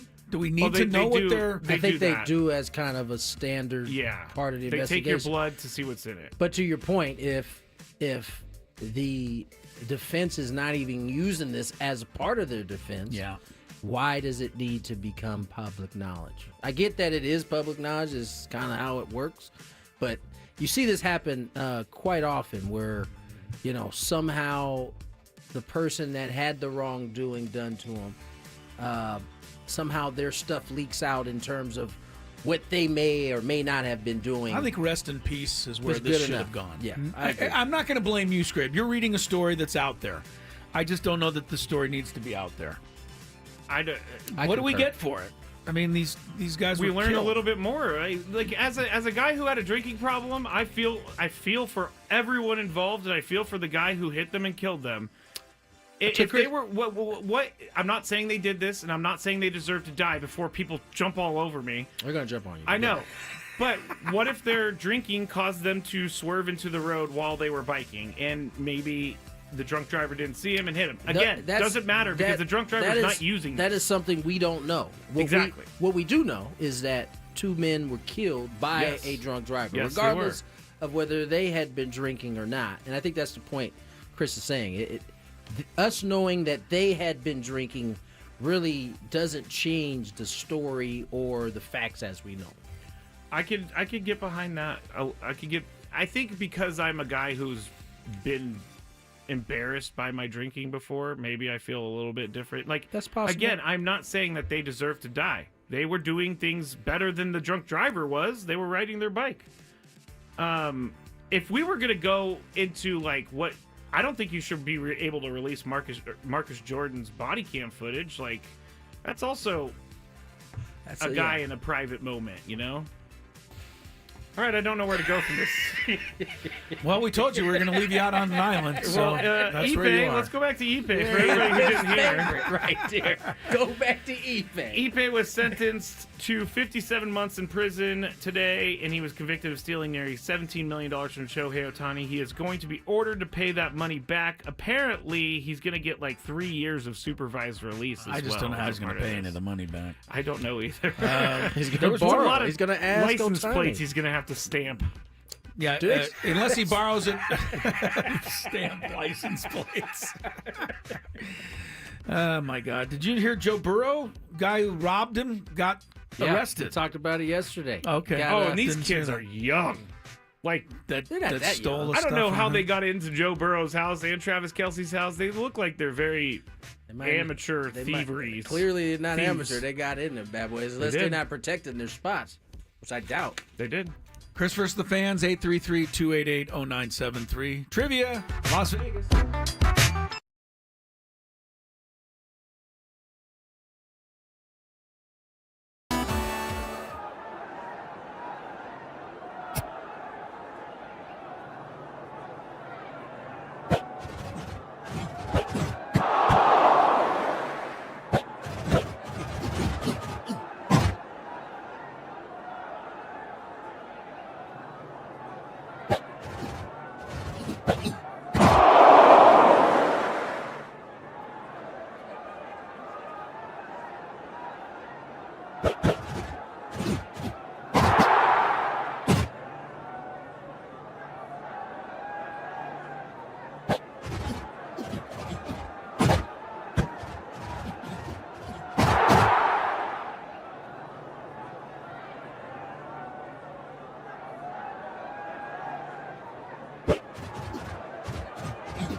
Cello, Matthew Scraby. We've got Chris versus the fans coming your way. I should probably check with the esteemed Matt Scraby how those questions looking, because they got chopped down last night. I put some more in there. Put some more in there. Yep. Mm-hmm. Tony says they got chopped down last night. Like, that's right. They got chopped. I was the one They got doing chopped the down chopping. last night. You got some questions Oh, right. I got Tony quite a versus few the fan, questions. huh? He did. Good. He did. Yes. Had a good day yesterday. Yeah. And Tony I know it was versus the I know it was fans. pissing Scraby off that he had to go right back. Now you to the know my lab. feeling. See, but the thing is, I get to get out of that chair, so he goes right back to your attention in terms of chopping his questions down some He more. does not want us ever to get one right. So maybe that's a good thing, because all you listeners know that you have support when you play this game. Scraby desperately wants you to win. I will cheat for you to win. That he does. He tries to invent rules on the fly. He does, often. but you know who keeps him in check there is the chat and the rest of the callers. Yes. They don't, because they want their opportunity to win. That's right. So you're And you now don't- that now you guys can see what he's doing. You guys are on his head about it quite often. That's right. Scraby, I don't know if you got a chance to see. We're going to cover it later. I'll wait until the next segment. I think Chris has a story. No, we're good. We'll hold off. We should get to this. All right, let's get to the Daily Gambit. Or not the Daily Gambit. Let's get to Chris versus fans. Whoop, whoop, whoop, whoop. That's us going back in time to the Daily Gambit. If you had one shot, one opportunity to take down the human almanac himself, Howdy do. now is your time. Listen to me, this guy is dangerous. Now is your opportunity to win a prize. Well, I hope you know what you're in for. Chris versus the fans starts now on 97.3 The For everybody who Fan. was as confused as Tony, that whoop, whoop, whoop, whoop, whoop was the time machine, not the Three Stooges. I thought he was doing some Three Stooges. I did too. I It was was like, not. I'm It was a time confused. machine, but a very bad time machine sound effect. Very everyone. bad. Here are the rules. You have to make it through 3 questions. Each question will get more difficult. If you get the question right, you move on. If you get it wrong and Chris gets it right, you're eliminated. But if Chris gets it wrong, then you move on to the next question, or you win. If you're a first-time player, let us know before you get into it, and you will get that question for free today. And we're playing for Motley Crue. They just announced a brand new Las Vegas residency at Dolby Live at Park MGM March 28th through April 19th, and you will be qualified for a chance to win a trip to Vegas to see that show live, including 2 tickets to the show, plus a hotel stay at Park MGM. Get your tickets to Motley Crue, the Las Vegas residency at Dolby Live at Park MGM now at Ticketmaster.com. Now, Very good. let's get to our first contestant. Okay. And that would be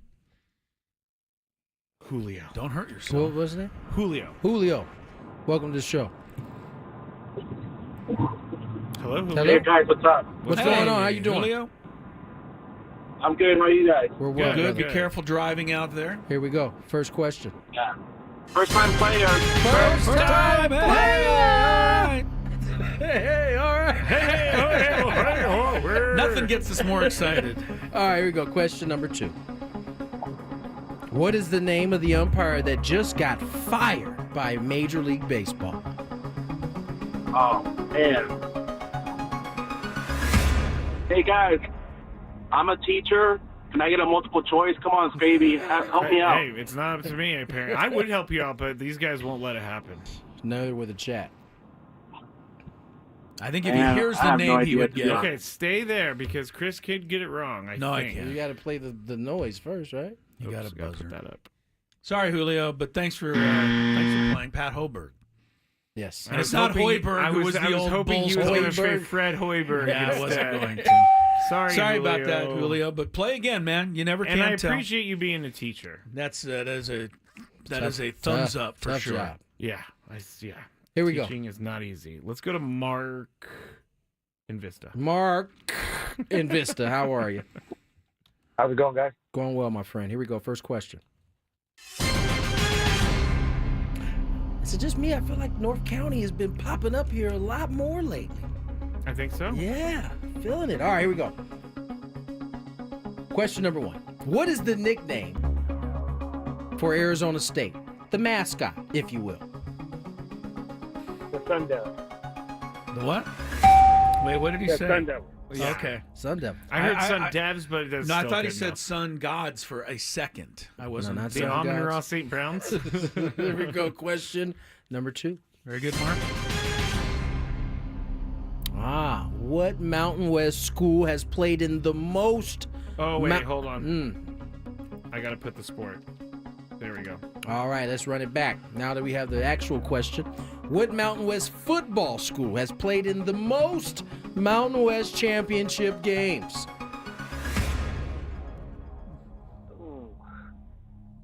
I want to say Boise State because they're always up there, but I don't know. They haven't been in the Mountain West the whole lifetime of the Mountain West. So, shoot.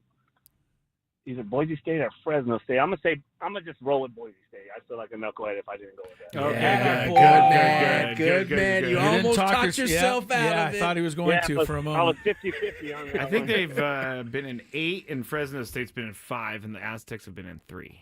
All right. Aztecs made 3? In this current edition of the they won Mountain West. 2. Yeah, they did. They're 2-1.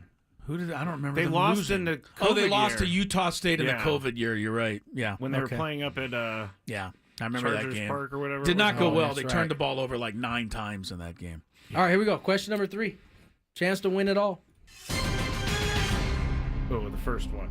I'm not going with the first one, buddy. First one's amazing.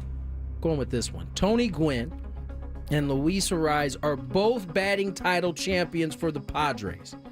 What player is the third to win in a Padre uniform? Mark Loretta. Mark Loretta. Mark.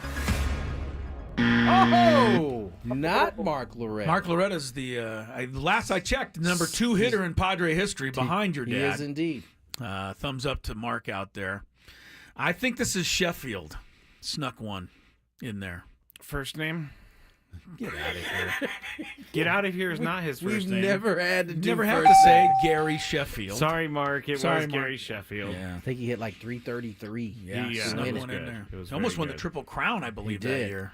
A massive I think year for the Padres. Fred got him in RBIs. Yeah. McGriff. Sorry. We we go. interviewed Fred McGriff. We did. All right, let's go to another Mark. You know, that is the folly I think about messing up the most. Fred McGriff. He came and I was doing TV with Don, and we had him on the air. Uh-oh.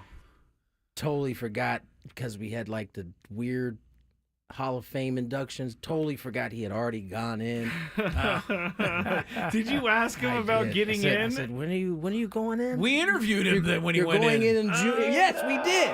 Yeah. Yeah, it's the one he totally forgot that about keeps it. me up at night. I have not. I haven't heard had too that many yet. mistakes, and I don't bring it up very often, but it's one that every time I hear Fred's name, instantly comes to my mind. What did he say? Him and Don both played it off real nice. Oh, yeah, no, I went in already. It was like, oh, shit. And you interviewed me the day it was announced. Literally the day it was Pretty announced. much, yeah. I it's have like making my anxiety skin in my crawl soul right just now. thinking about yeah, it. seriously. All right, next contestant. Other Mark. Another Mark. How are you? Good. How are you? We're doing well, Mark. Here we go. Hello, Mark. Question number 1. I'm a first-time player. First time player!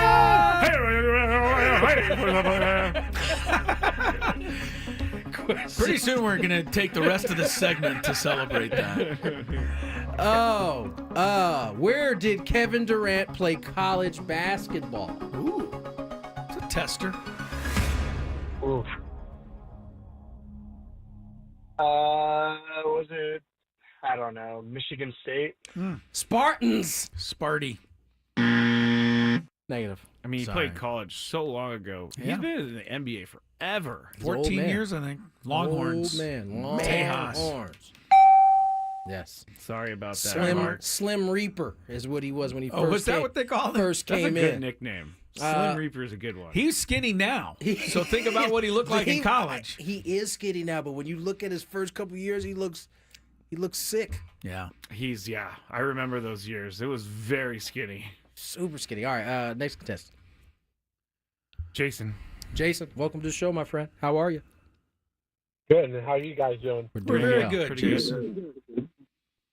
Here we What go. do you got for me? A first-time caller. First time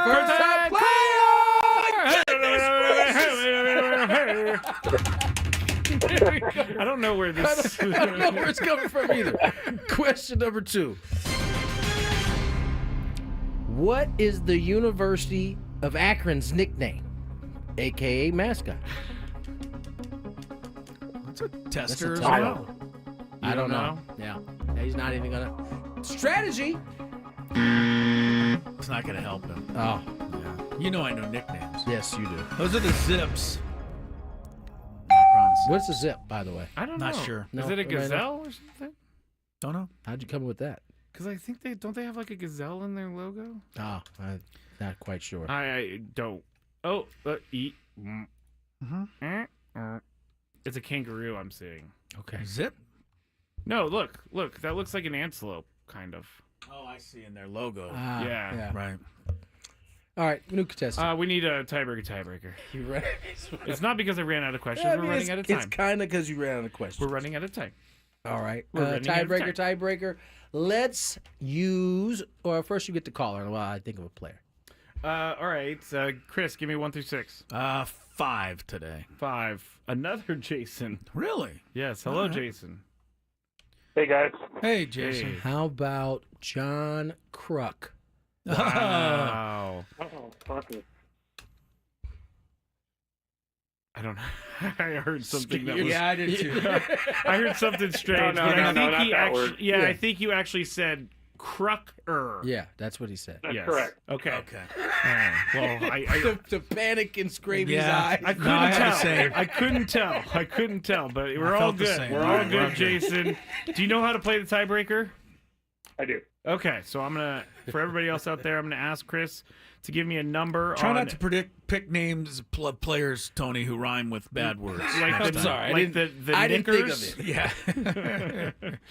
All right, and what is his name? Jason's gonna guess whether or not the actual answer is higher or lower. So Chris, Yeah. in John Krucker, his career, how many homers did he hit? How many years did he play? 10. Dang, he only played 10? Yeah, it says 86 through 95. I think he hit about. Hit it like you live, they used to say. Kruk was a good hitter, underrated player in my estimation. Really good hitter. And a very underrated broadcaster. Yes. I thought he His was career really good. batting average 300. Yeah, no. Yeah, He yeah, can he's hit, a good dog. ball player. I think he hit 10, 11 home runs a year on average, so I'm going to say 110. 110. Jason, is the actual answer higher or lower? Higher. Higher. Oh! Sorry, Didn't get Jason. 110, huh? Sorry, no. You were close. He hit 100. Right on on the it, nose. a hundo. Yes, hundo. All right. His biggest season with he hit 21 home runs in 91. He hit 20 in 1987 with the Padres. Kruk. Yeah. Or Captain Jack sent him on his way. I've been trying to get him on for years. He never responds to my messages. Who? Krucker. Oh, I can get Krucker on it. Well, there Let's we go. do it. Well, you We'll got- get him on during the season. All right. All right, let's go to our next contestant. Chris, 1 to 6. 2. 2 is Mario. Hello, Mario. Hey, fellas, how you guys doing? Good, Doing Mario. well, good. sir. All right, Mario, stay right there. I'll be right with you. Chris, how many hits did he have in his career? In 10 years? Yeah. Raked. Yeah, he's a good hitter. 150 a year. Maybe less than that because he probably had a few years or 1,200. 1,200 hits. All right, Mario, is the actual answer higher or lower than 1,200? John Crow, 10 years. I'm going to say he had 119, so I'm going to say lower. Lower. That is correct! You got it. Nice All shot, right. Mario. He had, you said 1,200, right? I did. Okay. He had 1170, which Wow. is really Just close. underneath it. Really Yeah. close. All right, very good, Mario. Stay Nice on the work, line. Mario. Stay there, Mario. Good job, Mario. Let's slide away. Let's get to break on the other side. I don't know if you guys remember the NIL tournament that the Aztecs played in this year that they won, or they didn't win, but they got 1.5 the one in out of Vegas? it.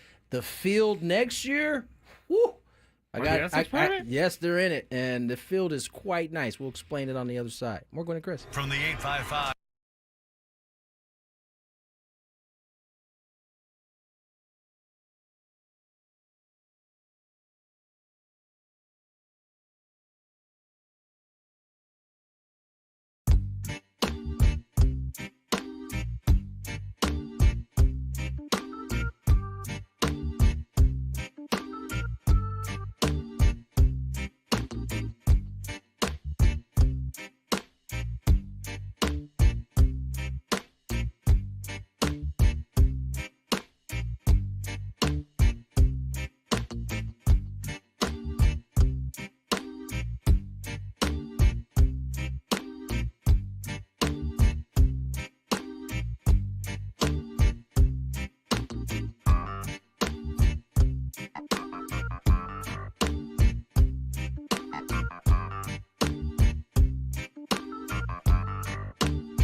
Chris Ello, Tony Gwynn Jr., Matt Scraby.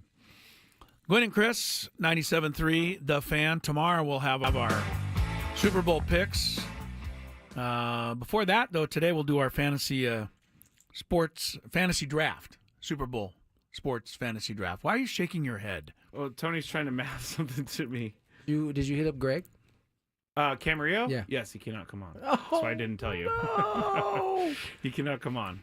What? He said he appreciates the invite, but he cannot. He's a big star after his week. I was going to say, you want to ask, what could he possibly have to do? I mean, he's got 3 kids. He does have a nice... And he's got his own business. Tony's got more kids than that, and he's here. Well, Every this is day. his job. Oh, he's getting paid. Yeah. Dang, Greg. I found a really cool. I know we did our Super Bowl trivia the other day. Wait, you guys did really can I well. pay off my tees real quick? Oh yeah, please. NIL. Oh right, the this big is tournament. Good. Yeah, this is good. Apparently, the winnings for San Diego State, and for all the teams that took home some cash. San Diego State took home $1.5 million. That has enticed some of the other schools. Apparently, the purse is going to be bigger next year, from what I heard. And some teams, big name teams, blue bloods, if you will, have decided to join the fray. Tennessee joins Kansas, and number 1 ranked, is Auburn number 1 ranked right now, I believe? They are. Yeah. Auburn will join the entrance in the 2025 field. That also includes Alabama, Creighton, Houston, Notre Dame, Oregon, Rutgers, San Diego State, and Texas A&M, and 7 other previously committed teams: Baylor, Gonzaga, Iowa State, Michigan, St. Joseph's, St. John's, Syracuse. There's a lot of teams playing this tournament. They want that money. Wants in there now. They want that money. Mean, yeah, that's a lot. It's a good money, and as good as the Aztecs are, now you just want to finish like top 10 in that tournament. You go get some bread. Woo! Listen to the teams in there. This will be some great games. Well, next year, devil's advocate, since I like to play that. You do. Can't this effectively maybe ruin their season before it even starts? Absolutely. It could have ruined their season this year. You heard Ted say that there was a chance going into that tournament they were going to lose all 3 or 2 of 3. We thought they'd lose them all, honestly, and they won 2 of 3. But had they lost them all, it would not have buried them. No. There's nothing that's going to bury you if you lose to Kansas, if you lose Auburn, exactly. and Gonzaga or something. Right. Even though your record's 0-3, that's not going to hurt you. You can only really You can only get good things, yeah. You get money, and you get a chance to pull off a resume-building win. It's all good for the Aztecs. Don't you wish it kind of worked the same way in football, like college side? Yes, it was good if you played good games. Play good games. Teams are you don't not get motivated to play good teams because it hurts them in the end. Yeah, got to find a way to change that. Yeah, philosophy. They do in football. So we get better games, right? And then it's not as big a deal when you lose. And you're losing to the likes of those guys. Yeah, but teams don't want to do it because if you have 3 losses, they won't choose you for the tournament. Ben Simmons, the Nets are trying to finally get rid of him, Scraby. So funny. We I talked knew you'd about be happy him the other about day. this. I knew you'd be happy about this. 28-year-old has spent 3 seasons in Brooklyn. He's played in like 10 games in those 3 seasons or something. I have a good idea. What? I think could be a good idea. Dallas sent Luka to L.A., in hopes that, and L.A. took him in hopes that LeBron James can rub off him. Maybe you can send Ben Simmons, and he might be able to garner a little. You want him too? I don't know if I want him, but yeah, I don't know what you It's want. the age-old adage of there's talent in there somewhere. Somebody's got to pull it out of him. He was the number Which 1 overall never pick. works. He was For good a for the reason. first 3 years. It didn't. I don't know what happened. Completely fell off the. They're saying the Clippers and Cavs are the potential landing spots. Just we'll see. Go to stay in the East Coast if you're not going to come to Lakers. All right, so here's a quick Super Bowl trivia that I think is really interesting. One was not part of our question the other day. Take a guess which college has had the most starting quarterbacks in a Super Bowl game. Did I say it right? Of all the starting quarterbacks in the Super Bowl, what college has been represented the most? I'll give you a clue. It is 5 quarterbacks that have started a Super Bowl from this university. It is a stunning answer. I will tell you that. 5 quarterbacks. 5 quarterbacks have started a Super Bowl from Cal. Oh, Aaron Rodgers, Jared Goff. That's 2. You're not going to get the other ones, I don't think. I'm not. Joe Kapp, way back in the day, Craig Morton, and Vince Ferragamo. That's shocking, though, that Cal would be ahead of every college in terms of starting quarterbacks. And here's another one.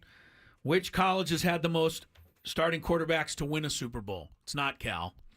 This school's had 3 quarterbacks win a Super Bowl. Is this even more surprising? Yep, just as surprising. Notre Dame? Almost. They've had 2. Joe Montana and Joe Theismann. That was close, Grabe. Good try. Thank you. Purdue. Oh, another one. Brees. Yeah, Drew Brees. Bob Greasy and Len Dawson were also Purdue quarterbacks. I know Greasy and Len Dawson went to Purdue. Yeah. Purdue, the Boilermakers. The Boilers. Well, Len Dawson was busy making those boilers when he was there. He smoked 1 dart, and they got a picture of it. And he should be happy because it's an all-time legendary photo, even though it's probably not the one he wanted. I mean, Cal used to be, when I grew up in the Bay Area, Cal was a big deal. It's not as big of a deal anymore because they're not that good, but they had a lot of quarterbacks over the years. Evidently so. All right, we're coming up on the Big 5. Don't forget, in the 5 o'clock hour, we'll have our draft for fantasy and the Super Bowl. And if you missed it earlier, Ted Lightner was on a roll today. Why is Pete Alonso on my TV without a shirt on? They're replaying Let an me tell interview you from something. during the season. And I'm not talking trash. I'm just saying he would have fit perfectly in the 90s and 80s. He doesn't look like he's ever worked out a day in his life. I know. He just looks big. Like just a big old guy. That's good, though. People need to see that. You don't need to be... No, I don't need to see that. I wish I had that confidence. You don't need to be this chiseled specimen to play the game of baseball. Well, we knew that. He's clearly not. All right, more Gwynn and Chris headed your way. Gwynn and Chris on the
4:35. Tony Gwynn Jr., Chris February, Matt Scraby.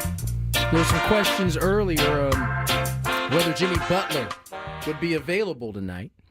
Apparently, he's on the trade tarmac, as it was said. A lot of trades have to get cleared, go through all the hoops.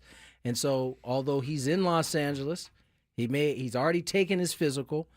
He may or may not be cleared off that tarmac to play tonight. Steve Kerr. Not a real tarmac, ladies and gentlemen. I'm talking about the trade he doesn't tarmac. have to actually stand out there. No, there's so many trades happen that they all gotta get approved by the league. Hasn't Steve happened Kerr yet. had a decent idea, which is to extend the trade I deadline. heard that. Until the All-Star break, because I mean, these guys are getting traded. Some of them are actually on a flight to another game. Right. And now with the internet, everybody can find out that you just got traded. Now you got to finish up a flight with guys you just got traded away from. Not only that, I think as Steve Kerr was making a point, that leaves these teams with like 6, 7, 8 dudes as all the players are trying to get where they're going. And his idea was to extend it during the break and push the deadline towards the All-Star break. Yeah. And maybe have a few days off where you can do all of the travel and get everybody where they're going. It's a good idea. I don't know if he said he doesn't know if it can actually be put together. I think it should be put together, and they should think. I know they won't ever do this in any of the sports, but they should think more about the personal side of some of these things. For sure. Like Steve Kerr pointed out, Andrew Wiggins, who just got traded away from the Warriors, they just had a baby. The other son was just starting school. I mean, these things are real life situations that teams obviously don't care about when they're trading them across the country. And it can be very difficult. Anyway. Yeah, no doubt. Trying to stick up for these guys a little bit. Is it me? What do you mean? Yeah, what do you mean? Did I start this? You did. I did. You Okay. did. All of like 3 minutes ago, yes. Oh, so it's not ready. All right, so let's just jump. Traffic is now ready. Big Five after. From the 855 Get Ross Traffic Center, protecting San Diego after accidents or injury, here's Kelly Danick. Just a few things to mention here. Solo vehicle accident south 163 before Friars Road. This car hit the center divide. Also, watch out for some plywood reported on the transition ramp east 905 to the northbound 805. Now getting reports of a collision on the southbound side of the 125 on or near the Spring Street off-ramp. Several vehicles involved. They're all over to the right shoulder. I'm Kelly Danick with Gwynn and Chris, San Diego's #1 sports station, 97.3 The Fan. It's that time of the show when we check on the latest in sports. Only the most important topics and questions are brought to light. Stop what you're doing and listen. These news stories will astound and amaze you. The one, the only. Oh my God, who the hell cares? The Big Five starts now on 97.3 The Fan. All right, the Big Five. I actually didn't have a 5 until like 2 minutes ago, guys. Yeah, he was in there. What is my number 5? What is my number 5? We could talk about this. Number 5. You're totally unprepared. Didn't you listen to Uncle Teddy earlier? What did he? He was not listening. No, to I Uncle was. Teddy. I was. Uncle Teddy said that you can certainly talk off the top of your head, but you need to prepare before the program gets underway. You always have to be prepared. I'm usually always prepared, but I did find a number 5, guys. I don't know what the question is going to be, but we'll figure that one out as we go along. But do you guys know who Jim Edmonds is? Yeah, I know who Jimmy is. I know. He apparently was on the St. Louis Cardinals TV broadcast, and he's not doing it anymore. And his reasoning is because he doesn't like the Cardinals anymore. And Jim Edmonds played for the Cardinals like for most of his career, right? Angels, quite a while. Angels a little bit. But most Cardinals of is where he got like. That's why he's a TV analyst with the Cardinals. Angels is where he made the greatest catch any center fielder's ever made. Was that just up there? It's one of the greatest. Oh, games. okay. It was pretty good though. Kansas City. In Kansas City. Fantastic. Here is Jim Edmonds on the 101 ESPN St. Louis radio show. Tough last year. I enjoyed the job, but last year I was kind of hemming and hawing around, and I don't know, this winter I just told my wife a couple months ago, I said, I don't think I'm going to do it anymore. I think I'm done. So and when you she's say... like, well, just... Go ahead, I'm sorry. Just wait it out a little bit. It's okay. she said, just wait it out a little bit and just, see how you feel. And I said, I'm done. I don't want to do it anymore. I can't imagine going to spring training. I started thinking about what Matt Holliday said when he was going to coach, and then he woke up one day and was like, man, spring training's 4 weeks away. I can't do it. That's kind of how I felt. And what has changed with your? Well, you picked the wrong spot to go. The wrong there. spot, but he really. Oh, I think I read this yesterday. You read this about him yesterday? This is not good radio anymore.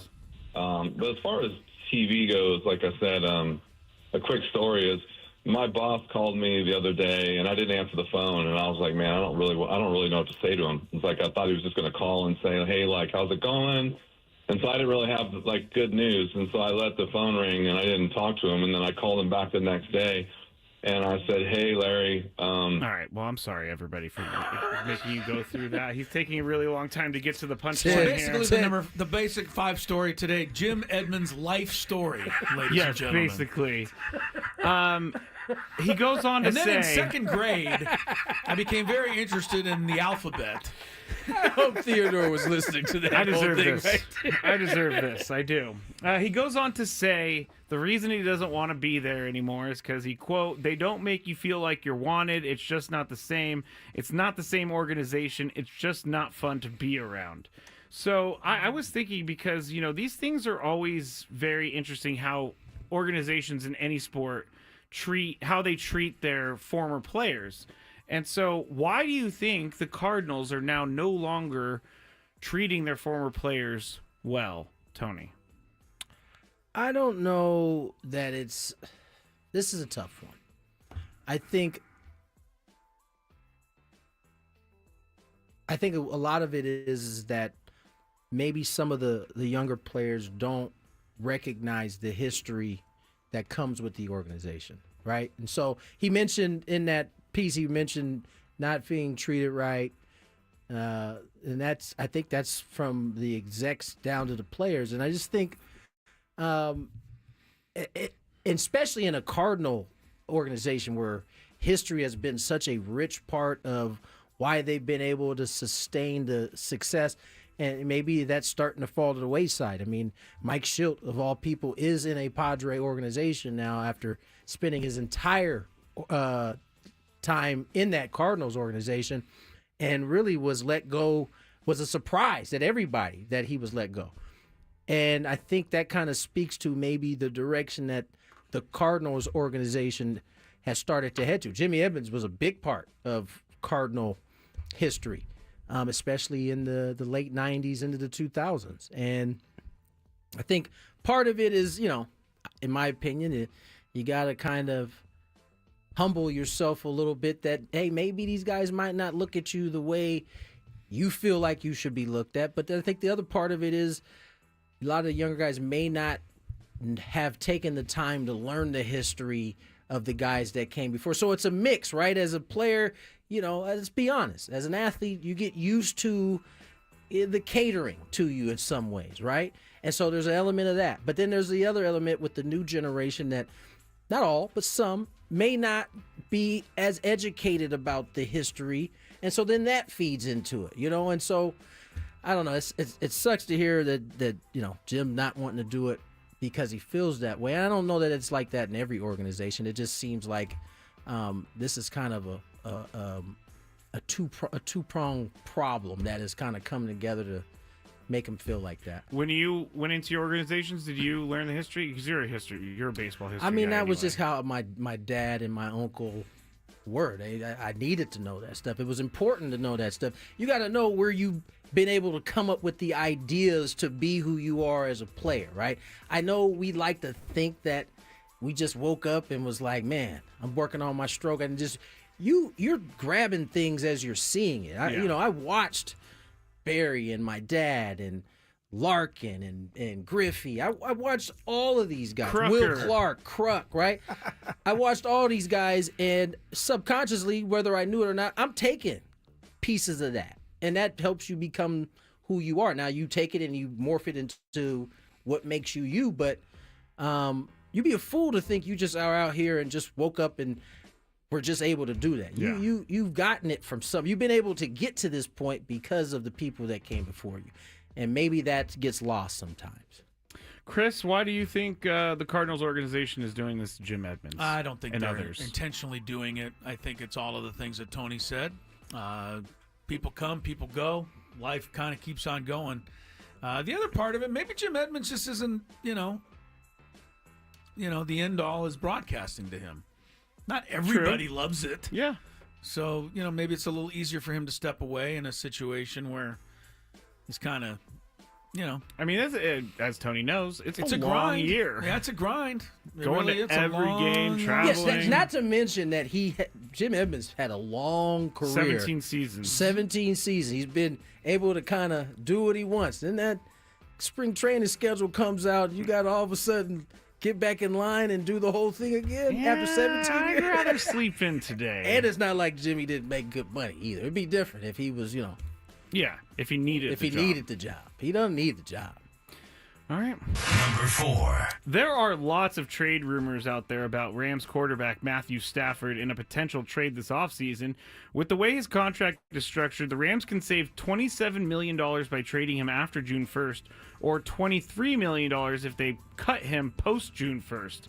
Now, Giants wide receiver Malik Neighbors has been fueling rumors by tweeting out the number 9 and the Ram next to it, obviously sending all fans into a frenzy. So, Chris, if you're the Rams, are you trading Matthew Stafford? I would trade him yesterday.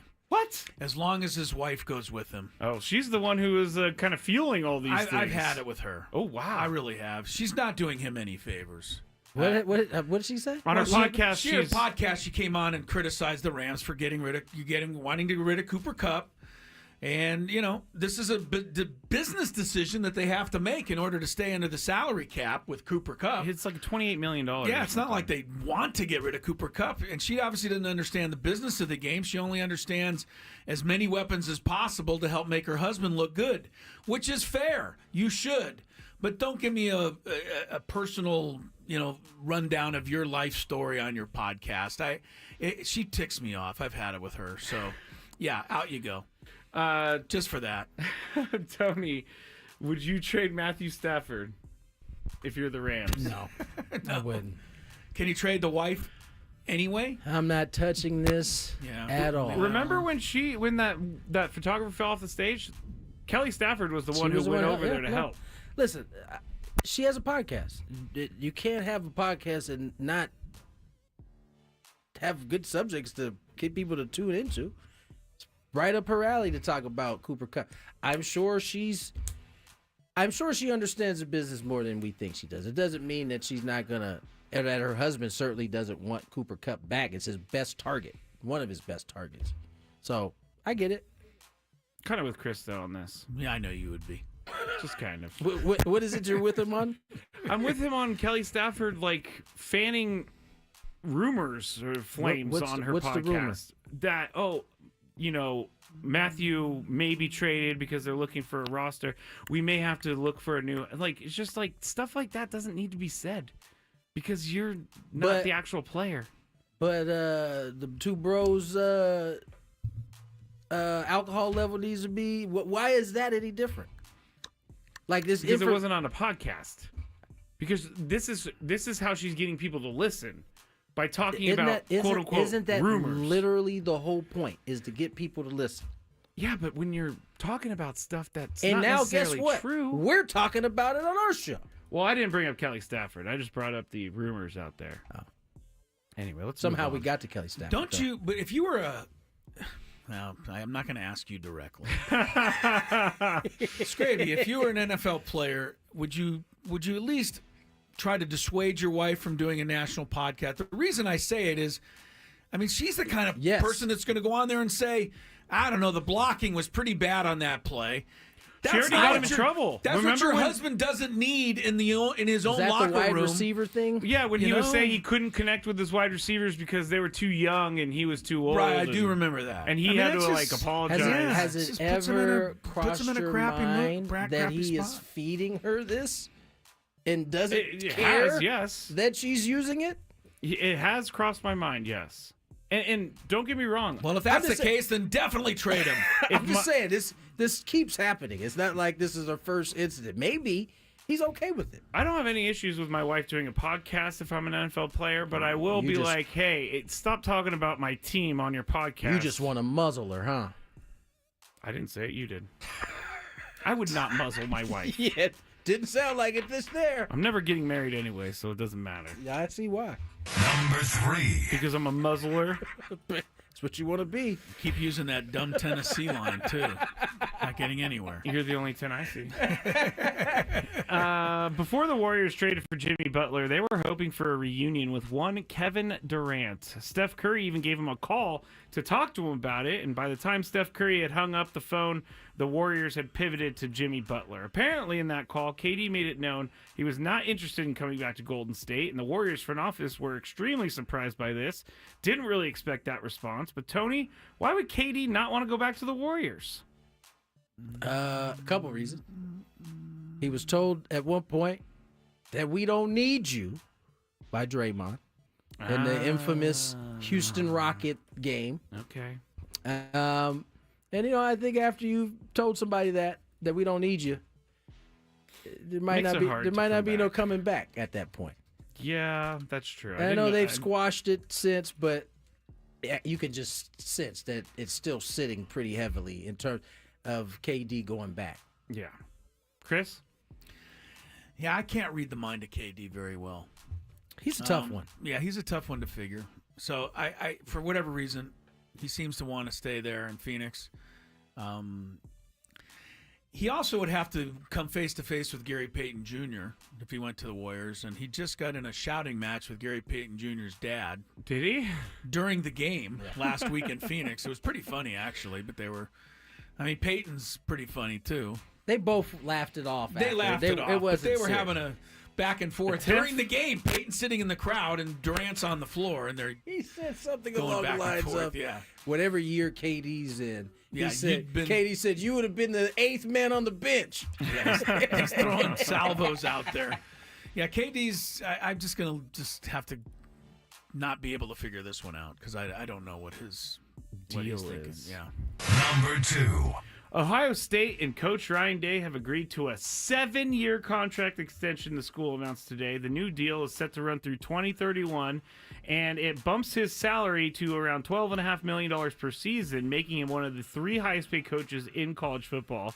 Fans of Ohio State wanted him fired after their loss to Michigan. He wins the national championship, and now he is their coach till at least 2031. Chris, if you're a fan of Ohio State, how do you feel about this? Well, I'm not a fan of Ohio State. So it's hard to put yourself there. Perfect one to ask. I was just going to say this is great news for Michigan. I mean, it's 7 more years, right, that they can count on beating Ohio State. Yes. Kind of hard to argue bringing the guy back. I mean, he got it done, right? I don't like him. You can maybe not like him, but in the end, he did it. He didn't choke it away like I kind of expected him to. So. I mean, if you're Ohio State, you gotta. Even if you don't like him, you gotta hang with them. I mean, the guy just won the title for you. Yeah. So shouldn't complain.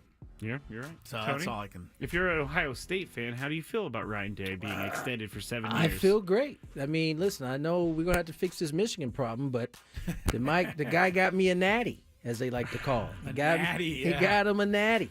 After all of the turmoil, first he took him to the ship, and then he got him a natty. That's and right. Chris said ship. I'm like sorry, yes, chip. Yes, or the chip. SHIP.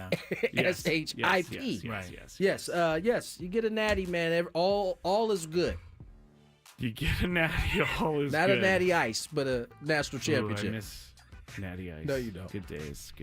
Number 1. This one is whatever. Fox released its highly anticipated Live Golf broadcast schedule yesterday. There's some interesting developments because Fox Sports said that they would carry over 50% of Live Golf rounds aired on Fox or FS1. But now there's going to be so many different channels that you have to catch this on. According to Front Office Sports, you have FS1, FS2, Fox Sports app, and Fox Business Network are going to air all the 100% throughout the year. Fox Business Network gets 2%. They get 2% of the broadcast. FS1 gets 41%, and Fox gets 22%. So technically they are over 50%, but a lot of it is going to be on FS2. So I'll ask you guys my question, which I don't really have, on the other side. Gwynn Fair and Chris. enough.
you want to go on a quick rant about how the game doesn't get over till 10:15 Eastern time? No, because we're in the Pacific time zone. You don't mind? But I watched one Super Bowl in the Eastern time zone, and it was rough. That's weird. I gotta say.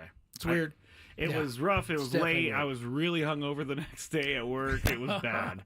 It was not good. It was not good at all. All right, we will have our fantasy picks for the Super Bowl game coming up shortly. Read another story today about the officials, and the story pointed out, it's pretty interesting to me. I'd never thought of that. But how much money do Super Bowl officials make for that one game? $10. Do you know how much it is, Tony? Did I mention it earlier? I don't think he heard you. Yeah, take a guess then if you didn't hear me. How much do you think a Super Bowl ref makes for the game? Just one game. One game. Super Bowl referee. What you got? I'm a go. I don't know, Jim. $5,000. $5,000. That would be a good payday. It'd be a great payday. How about $50,000? I mean, there's got to be a in order to get to that. Yeah, in order to get to that game, there better be a big paycheck. My imagination didn't go that big, but right. 50,000. Some of the guys, what they said in the story is that they make between 30 and 50. So I'm assuming the guy that's maybe been there a couple times before, might make closer to 50. But that's a great payday. It's a great payday. Of course, the joke is you got to get to that game, though. Yeah, the joke of the matter is, actually, they make as much as Patrick Mahomes feels like paying them. Hey-o! And he can afford it. You guys are stupid. We're never going to leave it alone. Patrick, if you really want to win 3 in a row, I'm going to need a cool 100 G. 100 G. In my wallet. That's easy for Patrick Mahomes. Yeah, I don't know why the referee became He'll just creepy. have you removed off of the referee list then, huh? By the way, if you're ask for too much expecting... money. No, you actually get promoted when you help Patrick Mahomes. Did you guys know that Jalen Hurts is the first quarterback to lose in his first Super Bowl, but then get back to another one since Jim Kelly did it with Buffalo? I was going to say the that. the last 20 guys or something that had been to their first Super Bowl had never gone back. So Jalen Hurts has that going for him. We'll see if it matters on Sunday afternoon. It's so funny. There's no buzz. None. Just Zero. don't feel the buzz. None. I do think, I have a couple theories about this. Okay. Here we go. Maybe it's San Diego. Maybe San Diego is not people watch football here. This is a good take so far. But, we don't have a team here anymore, so we might just care about the game when it's on and not care about what's leading up to it. Second thing, people are tired of the Chiefs, and they don't want to talk about the Chiefs anymore. I don't think it's that part. I know. What do you think, Tony? I think your first part, you might be onto something. So it's just our city. We aren't necessarily into football like that right now or anymore since the Chargers left. I don't know. I feel like the buzz is pretty good about the NFL all the time around here. Yeah, I don't feel it the last week and a half. That might be true. I Maybe guess, do we not care about maybe these the teams at NBA just kind of stole the show from them. I know you don't want to believe that, Scraby, but it's a possibility. I think it's fatigue of Chiefs. You really, really want that to be the answer. You want that to be the answer so bad. Couple of baseball notes for you. John Seidler was indeed approved by the Major League Baseball owners as the control person for the San Diego Padres. That was expected. John Seidler, of course, is the brother of the late Peter Seidler. Padres did not have a point person. They need to have one, and that was voted on unanimously by the baseball people. The Padres, by the way, did not comment on today's vote. They want to wait till the process is finalized. Yes. And, of course, we all know everything else that's going on. I think this is a good thing. It gives the Padres a point person, at least in our minds, that there's somebody at the top. Yeah. That may not be right, but at least I think the perception is now. It's one of the biggest questions I get from listeners and fans is, who's making decisions for the team right now? And this may not actually change that, but the perception is that there is somebody. Yes. So There's that. Tommy Pham is not coming back to the Padres, so you don't have to worry about that. He has signed with the Pirates. Harrison Bader was another one that Twins got picked up. Twins have picked up Harrison Bader. So I have a couple of things on the chat that are telling us. I can't believe I'm praying for Alex Verdugo at this point, but that's all. That's the only name that intrigues me out there at the moment. So some of the people on the chat, Tyler said that. Oh, hold on, I gotta go back up. The week off in between kills so much momentum, and I kind of agree with that. And the Pro Bowl is not doing it. It's not keeping the momentum for Did sure. You see what the ratings were? Had 2 weeks off of the Super Bowl for but I think all of time. But also true. Yeah, that is true. It is true. But did you see the ratings for the Pro Bowl? They were down a lot, 18% last year. They're down to 4.7 million viewers. That's it. Go away. They get 50. I don't think anybody's checking for it right now. Checking the Pro Bowl? Checking for it. Oh, okay. Did we? I had to leave a little early yesterday. Did Tony bury you on the story that Deion Sanders has now said? I don't think I could even remotely coach in the NFL. You can't bury me. You're the one that says the conspiracy was there the whole time that he was leaving Colorado. You can't. Nope. No. The reason you cannot bury me because he picked up a phone. Because he had interest and he met with Jerry Jones. He did not have interest. How do you know? He said he met with Jerry Jones. Let me ask you a question. He said he met with Jerry Jones. No, that's fine. Let me ask you a question. If you and I, 25 years from now, right, I have a big venture, I want you to be a part of it. Are you not going to at least pick up the phone because of our relationship? Have I in the past said I will never be an NFL head coach? Even if you've said that, would you not? For you, yes. That's all it was. Jerry Jones. He picked it up because it was Jerry Jones. The whole time he kept saying, I don't know. I don't know about coaching in the NFL. He loved the attention and the questions because remember that Good Morning America we played? Well, I will coach in the NFL if I could draft my 2 sons. And he knew he was not going to be able to do it. It was basically the same way of saying no because he knew none of those things were going to happen. And at the end of the day, he ends up in Colorado, as I told you he would. I won't fight with it because I know that you guys will never let it go. But well, he did take the meeting, which means that he was interested in coaching in the NFL. It just means he has respect for Jerry.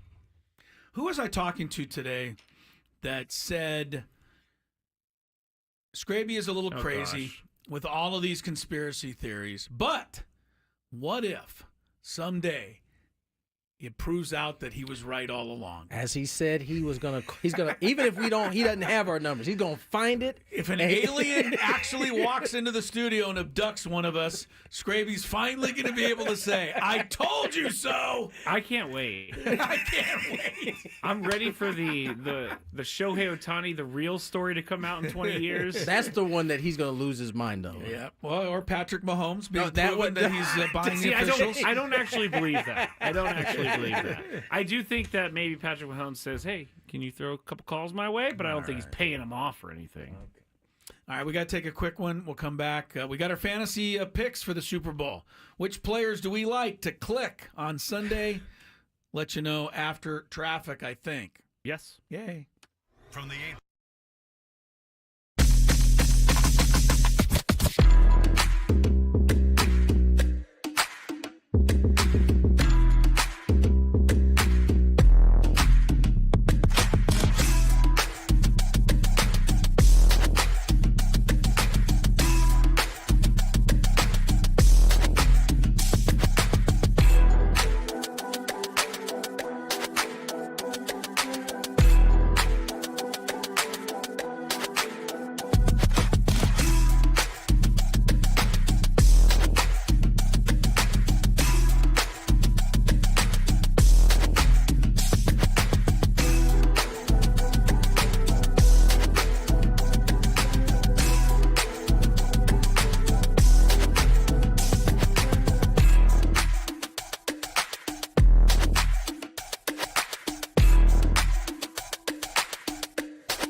Fantasy Super Bowl draft is right ahead.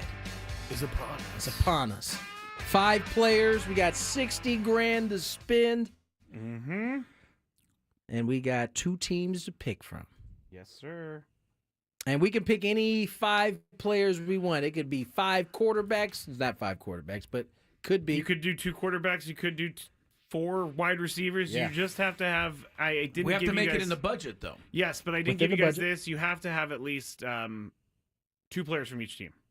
Okay, fair But I if did it- not know that. Yeah, I didn't tell you, but You did not tell us that. But it's okay. Let's skip Oh, that. it's okay. Yeah, because I forgot to tell you guys. No, It's I mean- FanDuel. It's so everybody out there who's done the FanDuel daily fantasy stuff, I got all the prices from FanDuel, and so I So we sent have a them over. $60,000 budget to Correct. get 5 guys. Correct. And then we picked one of our 5 guys who's the MVP, and he gets 1.5 times 1.5 points. times the points. So in my It's a example, little to you confusing, but I get it. in my example to you guys, Mahomes has 22 regular points. If you choose him as MVP, he gets 33 with the 1.5 times. Yeah. So I got that's that. the game what? right there.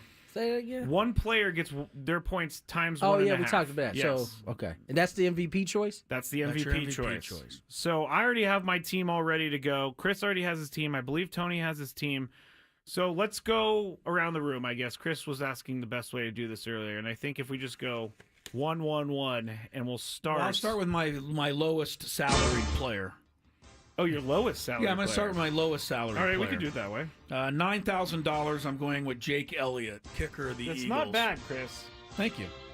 Kickers do pay score off in some this. points sometimes. Yes. You said 9,000? He's a 9,000 performer.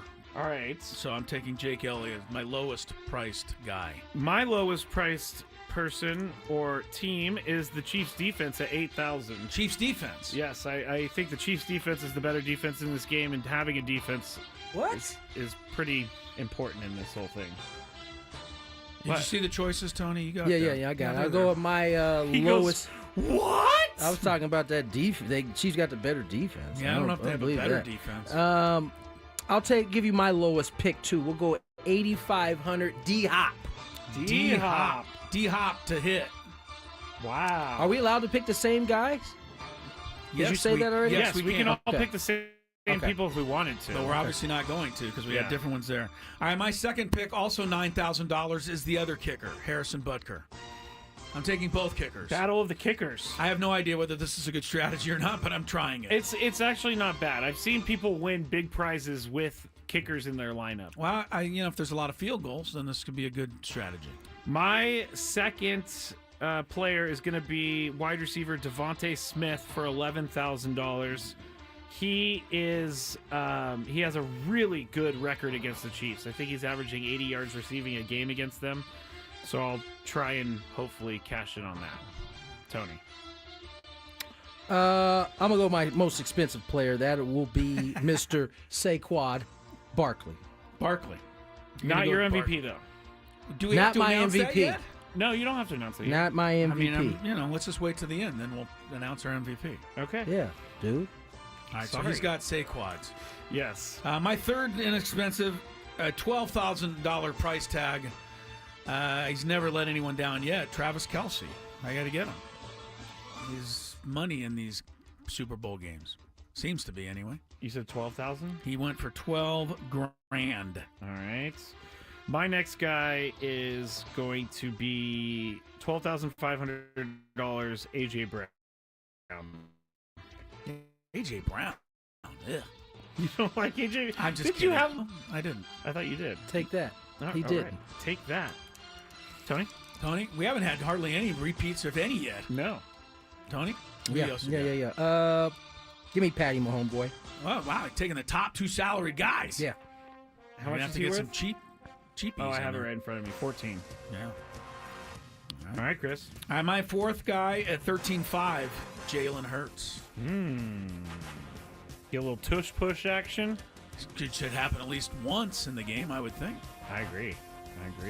Okay. All right, my next guy is going to be Saquon. I have to take him. $16,500. Highest cost or most expensive player on the list. Tony? Let's go Jake Elliott. Oh, down to the kickers with me. Attaboy, Tony. 9,000. Okay. All right, Chris, your MVP. Well, I have 16,500 left over, so I'm using it on Saquon Barkley. That's the way you do it. Your MVP is Saquon. And I didn't say that. Oh. I just said he's my 5th player. Oh, you haven't named your MVP. I have not. No. Oh, okay. He'll let you know, guy. I'll let you know who my MVP is after the selections are made. All right. Hold on, I gotta calculate my joint here. Tony's gonna be like $75,000 over. And we'll just let him do it. Yeah, doesn't matter. My 5th guy is gonna be Xavier Worthy. I feel like the last maybe 6 weeks he's really been picking it up with Patty Mahomes. Worthy for 11,500. Are you under the 60? Yes, Marker? I have like $200 left. You have some left over. All right, Tony, how much do you have left over? I have 500 left over. I got $12,000 left. Oh, really? Yeah, it's decent. What do you want to use? $12,000, I would use Mr. Kelsey. I would too.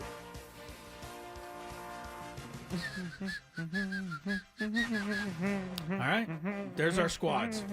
So to review, my team is Barkley, Hurts, Kelsey, and both kickers. My MVP, Jalen Hurts. Okay, that's who I'm selecting. All right, there's your MVP 1.5 times. All right, Okay, my what do you got, team Scrape? is Saquon, A.J. Brown, Chiefs defense, Devontae Smith, and Xavier Worthy. And I'm either going to be a genius for this or I'm going to be an idiot for this. I'm going to make Xavier Worthy my MVP. That's fine. Yeah, you know the game better than we do, so maybe you know Well, what you're I'm talking overthinking it, I'm pretty sure. I imagine so. Per usual. Per usual. But I do play every single week, and it's always that one player you don't expect that makes you win. All right, we'll see. Tony, your team is Travis Kelce, Patrick Mahomes, Saquon Barkley, D-Hop, and Jake Elliott. Who's your MVP?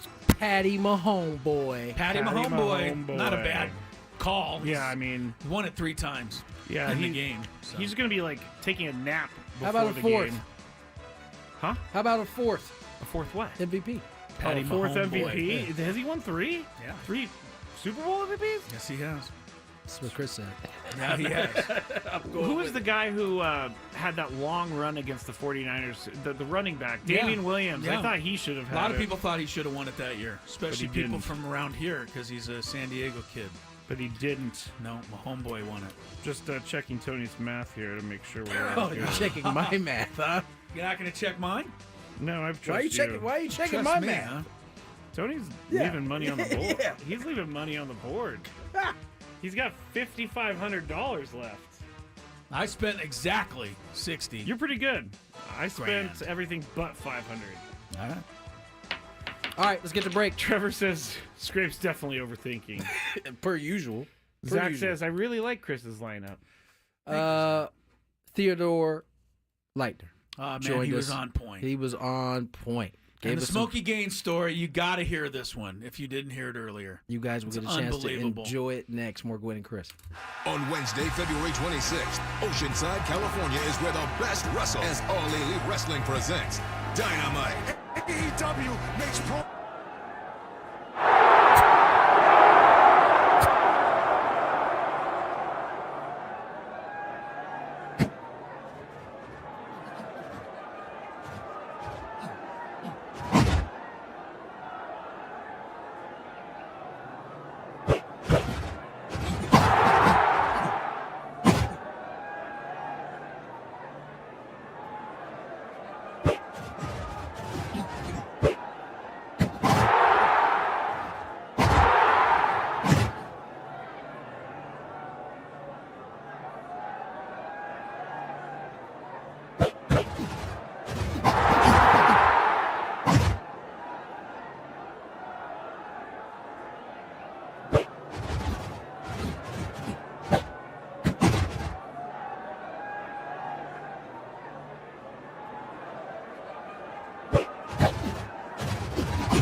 Daniel Prigmore.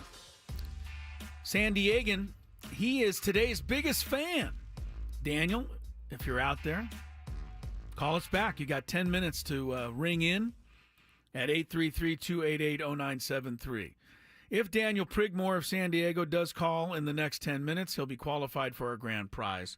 20 tickets for him and his friends. A night out in the Odyssey Suite at a Padre game later this season. If you haven't registered yet, get your name in the hopper.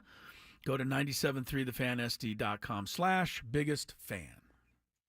Daniel Prigmore, your 10 minutes starts. Hang on. I just hit the button. I was going to go to the top of the hour. Oh, here we go. 4, 7. 3, 2, 1. Now. 10 minutes, Daniel. Let's go. All right. All right, Crisello, Tony Gwynn Jr., Scraby. We had a lot of fun with Uncle Teddy on earlier. Theodore. He was hilarious. And if you didn't hear the Smokey Gaines story, it's a one of a kind. So we invite you to stay tuned. Even if you heard it, it's funny to hear it again. Scraby, you want to play a little traffic first, and then we'll get to Uncle Teddy. From the 855 Get Ross Traffic Center, protecting San Diego after accidents or injury, here's Kelly Danick. Some of you out there having a tough time navigating our roads this afternoon, early evening. Got a crash on the Claremont Mesa Boulevard off-ramp, South 805. Also Imperial Avenue at the South 805, a crash. South on side of the 15, right before the 52, several vehicles involved in this crash. They all got into the center divide. Up ahead, got a stalled semi, South 15 at the South 805 connector ramp with the left lane blocked. Now northbound side of the 15, jumping into the act right before Friars Road. Not showing if any lanes are blocked for you there. And on the Vista Village off-ramp of westbound 78, we have reports of a stalled vehicle. I'm Kelly Danick with Gwynn and Chris, San Diego's #1 sports station, 97.3 The Fan. Ted Lightner joins us. Theodore, how are you, my friend? Guys, how are things? And okay on this end, and you sound great. Love listening to you on the fan and all that good stuff. Theodore, I got to ask you, man, you had a pretty cool ceremony last week at the VAS Arena. You had a bunch of players in town to see it. I mean, I know it's bittersweet for you because I know you love doing what you have had the opportunity to do for a very long time. But how did it make you feel seeing these guys come back and just going through that ceremony? Play-by-play to me, T, is like David Letterman used to say, it's most fun you can have with your clothes on, and that's a fact. That's a fact. And you know what got me that I did not know because when you're standing on the court and you can't see above you where they were having clips from Coach Fisher, Coach Dutch, and myself. I couldn't hear that stuff in the echo of the arena, so I didn't get a chance to really see much or hear much. So I saw a tweet or an X post, whatever, that said from an Aztec fan that said what got me was the players after they had all been introduced, the alumni who had come back, Shake, Adam Seiko and X Names and all these, Nolan Lorraine and all these guys, that they were all standing there and applauding me and smiling and like that. And I thought that's what touched me the most, that those guys who gave me so much pleasure in watching them play, and some of them in an astounding way, like X and Adam Seiko, that touched me, I think, more than anything, in addition to the fact that Coach Fisher was there and on the video along with Dutch. It was a wonderful, wonderful night. I've not had many things like that. I've had them with the Padres at the end of my career, which was wonderful. And, of course, their Hall of Fame induction ceremony with the great late Larry Lucchino. But this one with the Aztecs was my best Aztec evening of all time. Ted Lightner's with us, and I mean, you guys don't remember any of this. I'm talking to Tony and Scraby, but I mean, I was really introduced to you watching you on Channel 8, making fun of hockey fights, and that I love that from the very beginning, right? I mean, I moved to San Diego to go to San Diego State, and I mean, Ted Lightner was my source for sports, and just the fact that you would sit there night after night without a script and do these sports reports, and then the radio shows, and then the Chargers and the Padres and the World Series and the Aztecs and the Final Four, and I'm thinking, your baseball card, the back of your baseball card has a whole lot of stuff on it, Ted. You don't want to look back. You still got to look ahead. There's a lot of good life for you, but you got to be pretty proud of what you've been able to accomplish. I wasn't then because I was younger and stupid. I look at it now and I'm overwhelmed by it. I never expected it. In fact, I had an exchange of texts with my former news director, Jim Holtzman, at Channel 8, who was greatly responsible for my career and for everything I have in San Diego, certainly in this particular community. And it's true, I didn't appreciate it at the time. Like many young people, you don't stop to smell the roses. But I look back at it now, and part of that it has been Twitter/X, and seeing comments from people that you can't buy that. It's just unbelievable. One of my favorites, and I don't mean to pat myself on the back, it's just to show you what I'm talking about, was a family that had texted me, or rather not texted me, but gone online back when it was Twitter, called Twitter, and said we were on vacation in Santa Barbara. And we got in the car at the end of the vacation to drive home to San Diego, and we got in the car, we put on the Padre game, and there was Uncle Teddy's voice. And my husband looked at me and said, "Hey, it's Uncle Teddy. It's like we're already home." Oh, and yeah. that touched me, that kind of stuff. And I listened to it with my grandfather and father. They're both gone now, but I hear your voice and I think of them. And I've had people come up to me traveling with the Aztecs, one in Fort Collins after the Colorado State game last year, with tears in his eyes, saying the same thing, that every time I hear your voice, I think of my dad, and he's gone now. And I want to thank you for that memory. And I never expected things like that you have an impact like that. You're just doing sports. It's, the fun and games department, as Howard Cosell used to call it, and it is. It's not serious, though it has some serious ramifications. But I've been so blessed now to be old enough to appreciate every single minute of that.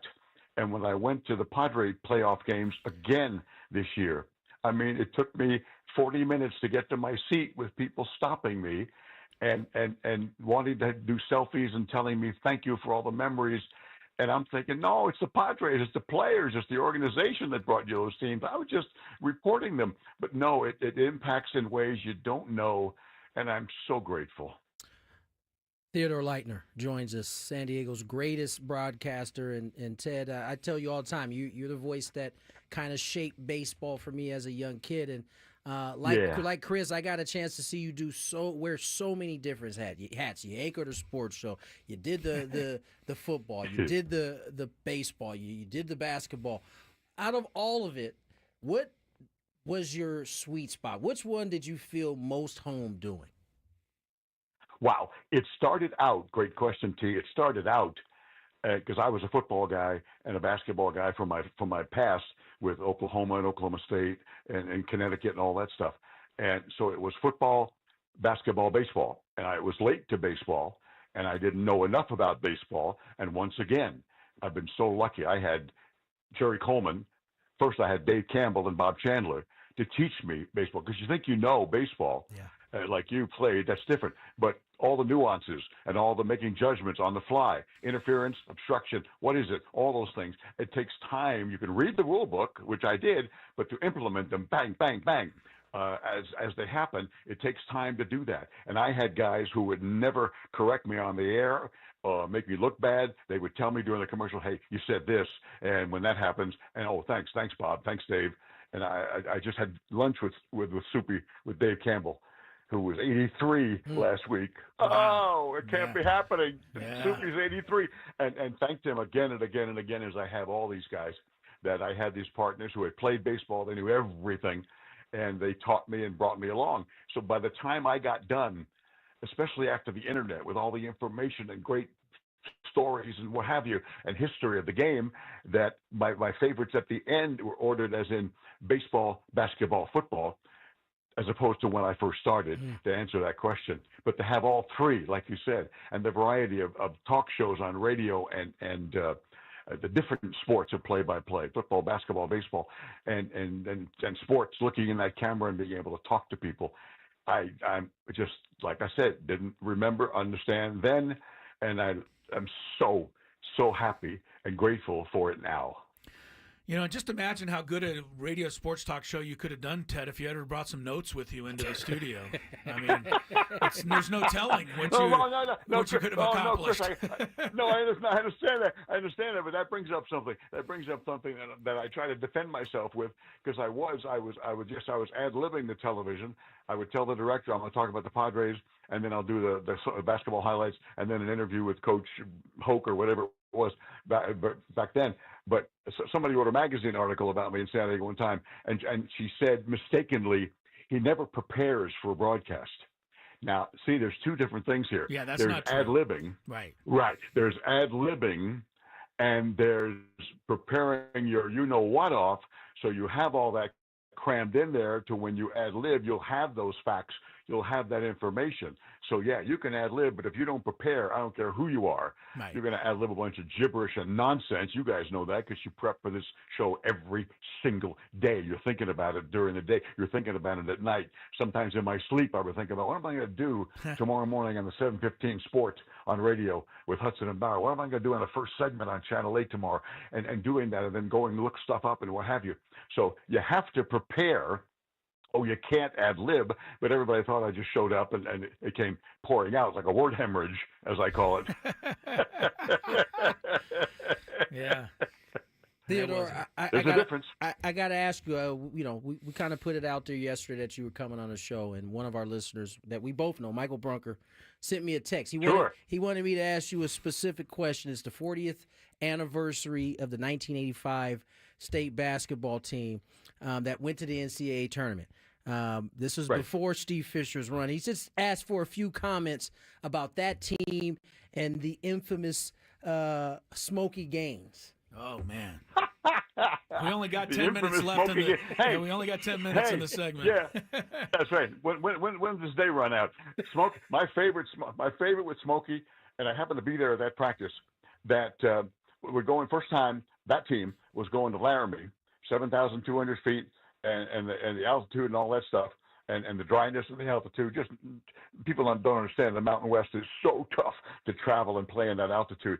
And Smokey, and I mentioned to him, "You going to talk about altitude?" He said, "Oh yeah, I'm going to talk about it." And then during the practice, I'm standing there while they're all around him, and he says, "Hey, listen, this altitude stuff you're hearing about, 7,000 feet at Laramie, knock it out of your mind. Don't even give it a thought, because the gym is pressurized like a jet plane."